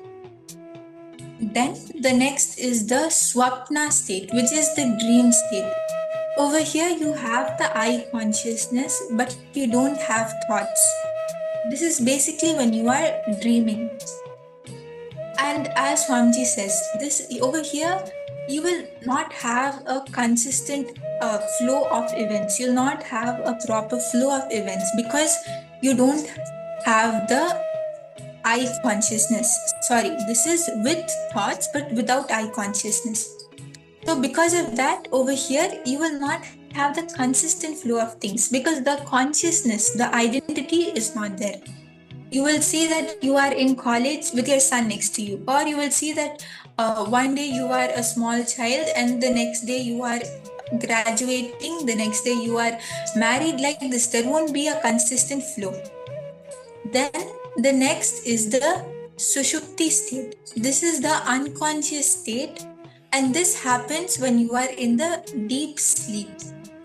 And in this state, neither do you have the I consciousness, nor do you have thoughts inside of you. That is why it is said as the unconscious state.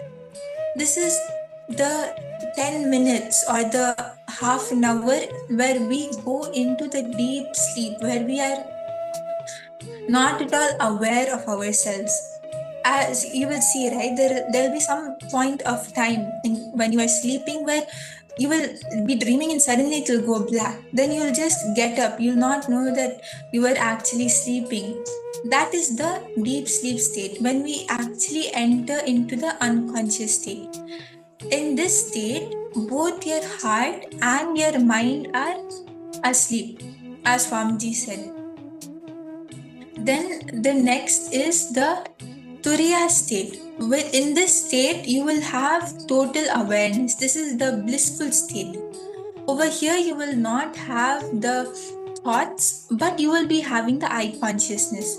So because of that, you will have total awareness in everything around you, even yourself.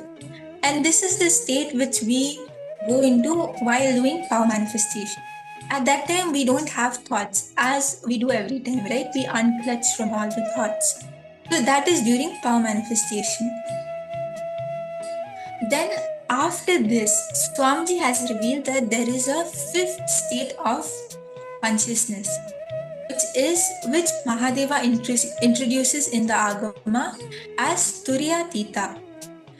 In this state, not only are you awake, but you are actually alive. And you can move anything as per your will. You can move anything which you want to.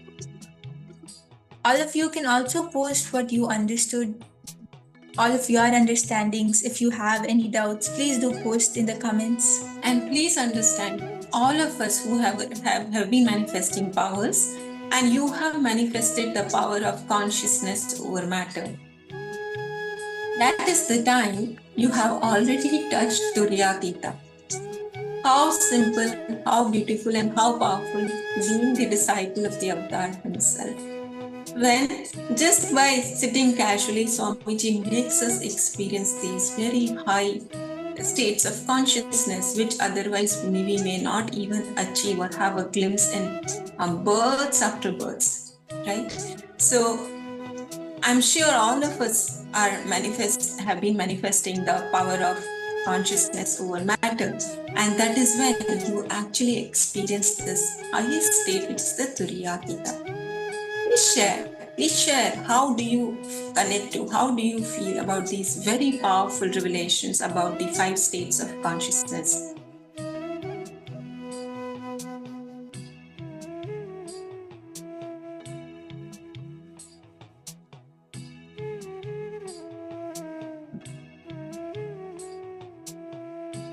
And if we go deeper into these 5 states of consciousness, they are actually crisscrossing, interlocking with each other, forming the 25 states of consciousness, which we know from Swamiji today.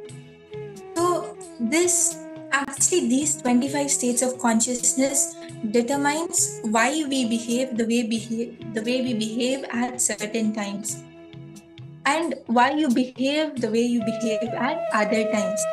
They make you how you are, your moods, your thoughts, your emotions.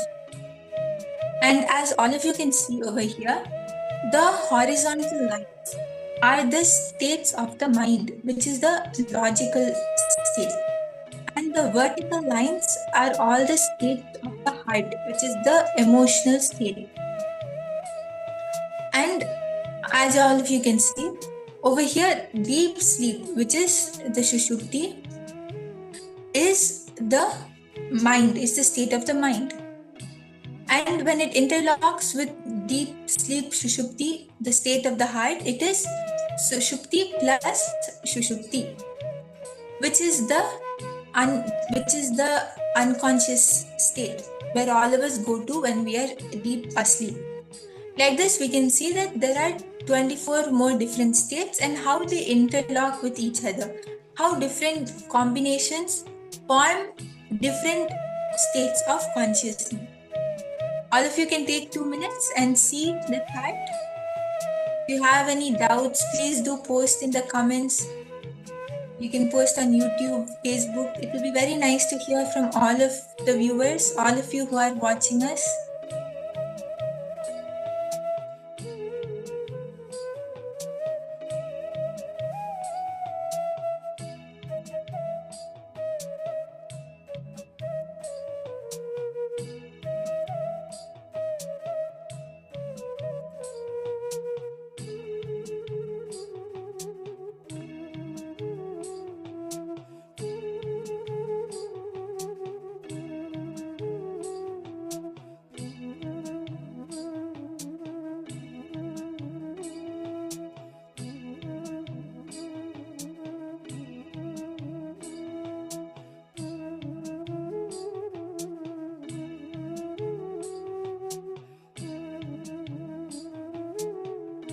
And actually, these 25 states of consciousness is one level.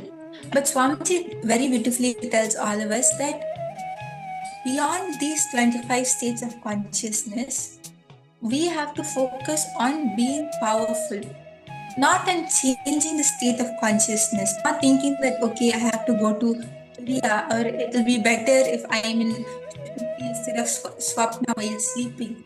All of these states don't matter. Whether you are powerful or not is what matters the most. That powerfulness can penetrate any of the 25 states of consciousness, whether it is Sushupti, or Jagrat Swapna, or Turiyatita, or Turiya, any of the 25 states, the powerfulness can penetrate it. So, in each state which we manifest ourselves, in any state which you are at, being powerful is what matters most. As Swamiji very beautifully explains by a very simple example, a rich man will not go after money, he will actually work on excellence.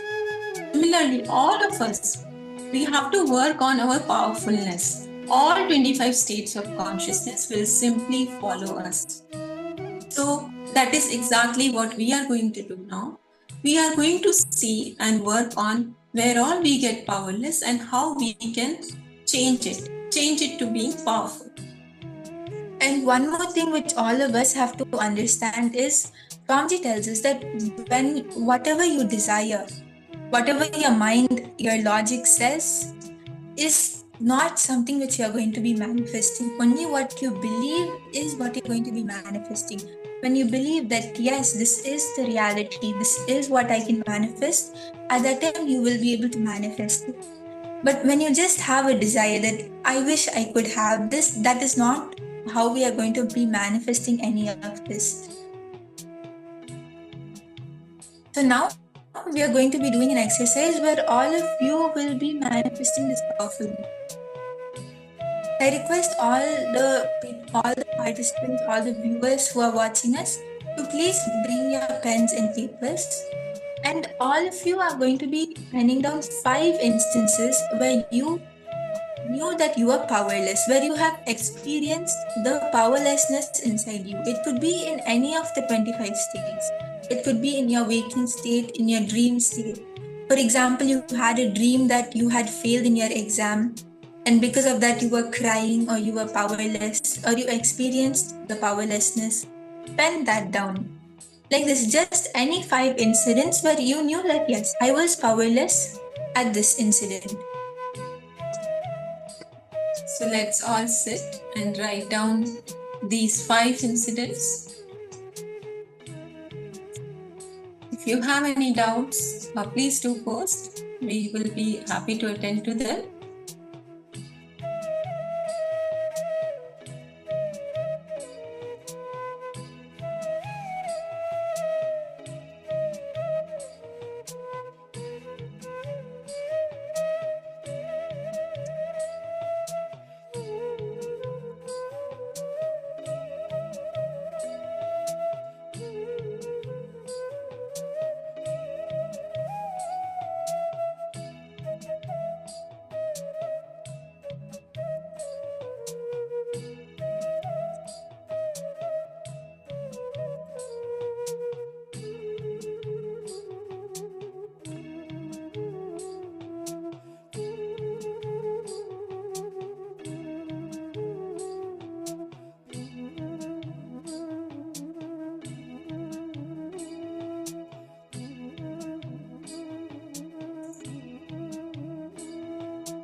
Once all of you have penned down the 5 instances where you experienced a powerful powerlessness, you can post in the comments so that we know that you are done and you have completed the step. And I can see that Rohit Ayya is there, Chandrasekhar Ayya is there. So Nithyanandam, Rohit Ayya and Chandrasekhar Ayya. You can also post what is it which you have understood from this session. If you are able to understand and do the exercise. And now we are going to be moving on to the next step of this exercise. So in this step, you're going to be bringing a powerful cognition and recognizing the situation powerfully and penning it down. For example, for the last example, when I told you that you had a dream that you failed in your exam and you were powerless. So for this, you will be bringing a powerful cognition that even if I dreamt that I had failed in my exam, I can always work more authentically and pass my exams the next time. I don't need to become powerless because powerlessness is not going to help me. I only need to become more integrated and authentic and responsible to pass in my exam. Like this, for all the instances which you have penned down, find the powerful cognition. Where is it which you can actually take up the responsibility and where you can actually be powerful? You don't need to have powerlessness for it because powerlessness is never going to help. It is only going to make the instance a worse experience for you. But when you hold the powerful cognition, you will actually be able to complete with it. You will be able to help and complete the whole incident, the whole situation. Please understand, we are doing all these exercise for us to understand that any situation we are facing in life, powerlessness is not the solution. Being powerful, when we are powerful, we become that Paramashivoham to flow through us, become the channel for the divine, and that is when we can manifest anything we want in our life. It can be any state of consciousness. So we recognize all the situations and see there is a solution to everything. We don't have to be powerless. And when we are powerful, we will see that we will simply experience the bliss. We will simply experience the higher states of consciousness.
I request all of you, please sincerely pen it down.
Once all of you have finished penning down the powerful cognitions, you can post in the comments. You can post yes so that we know that all of you are able to also come along and do the exercise.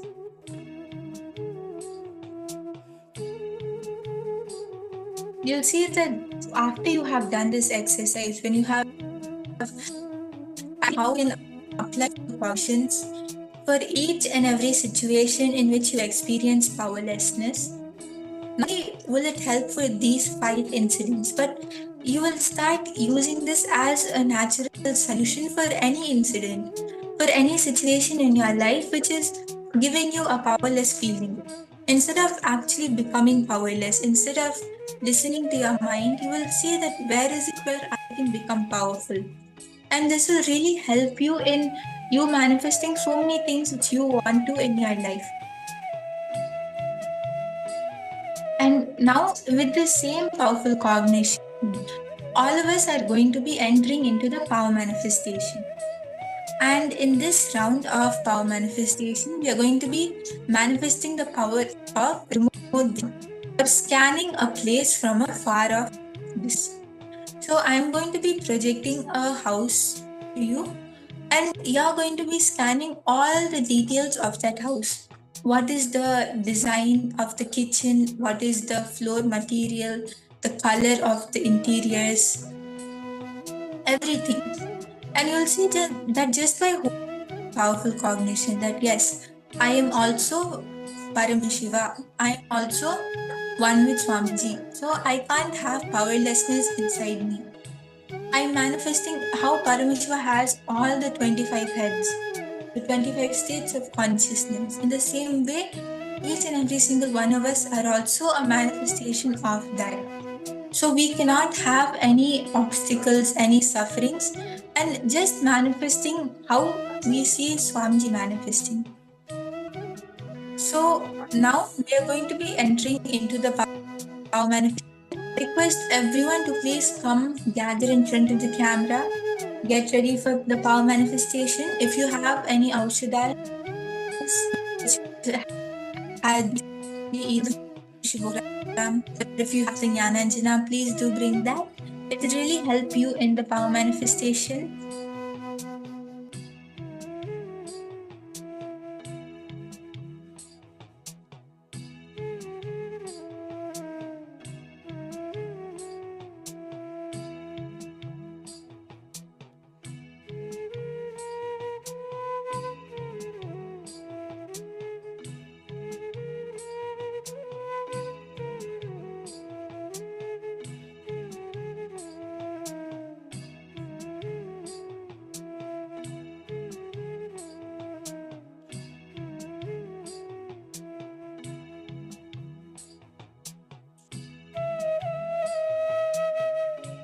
I request all the participants, let's all get ready.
Now, once all of you have got your aushadas and we are ready to start, we are going to be starting the power manifestation. And before that, I would like all of you to take a look at the parameters of manifesting this power. So, roughly to start off, this is the first level of remote vision. So, you will be scanning the number of bedrooms, the number of bathrooms. What is the status of the house? Is it fully furnished, unfurnished, semi furnished? What is the layout of the living room? The wall material, color of the living room? What are all the furnitures? The same thing for the kitchen and the flooring, like all of these parameters, they're going to be projected. So all of you can take note of this, and you'll see that when you'll actually like how we have a virtual reality, like how in the virtual reality you can literally walk through a house or walk through an office space. In the same way, using your third eye, you'll have a 3D reality where you'll be able to walk through the house which will be projected. You will see how the entrance is. You will be able to look at the house and find its status, if it's fully furnished or unfurnished. You will actually see the layout of the living room. You'll be able to literally manifest yourself with your third eye and scan the whole place. I request all the participants to sit with your head, neck, and spine in a straight line. And please write down. Write down on a piece of paper what all you have to scan. So these parameters which are projected on the screen, I request all of you, please take 2 minutes and write them down. So you all have to write answers to this, all these questions, after we project the house to you.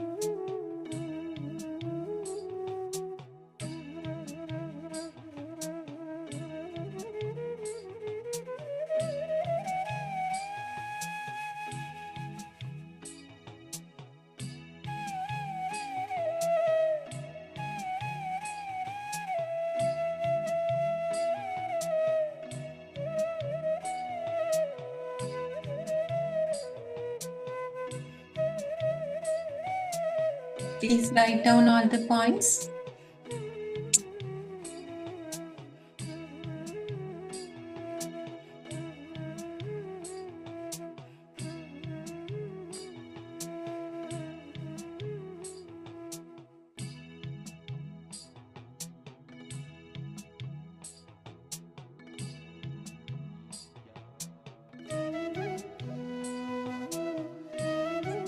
And now, projecting the house to you.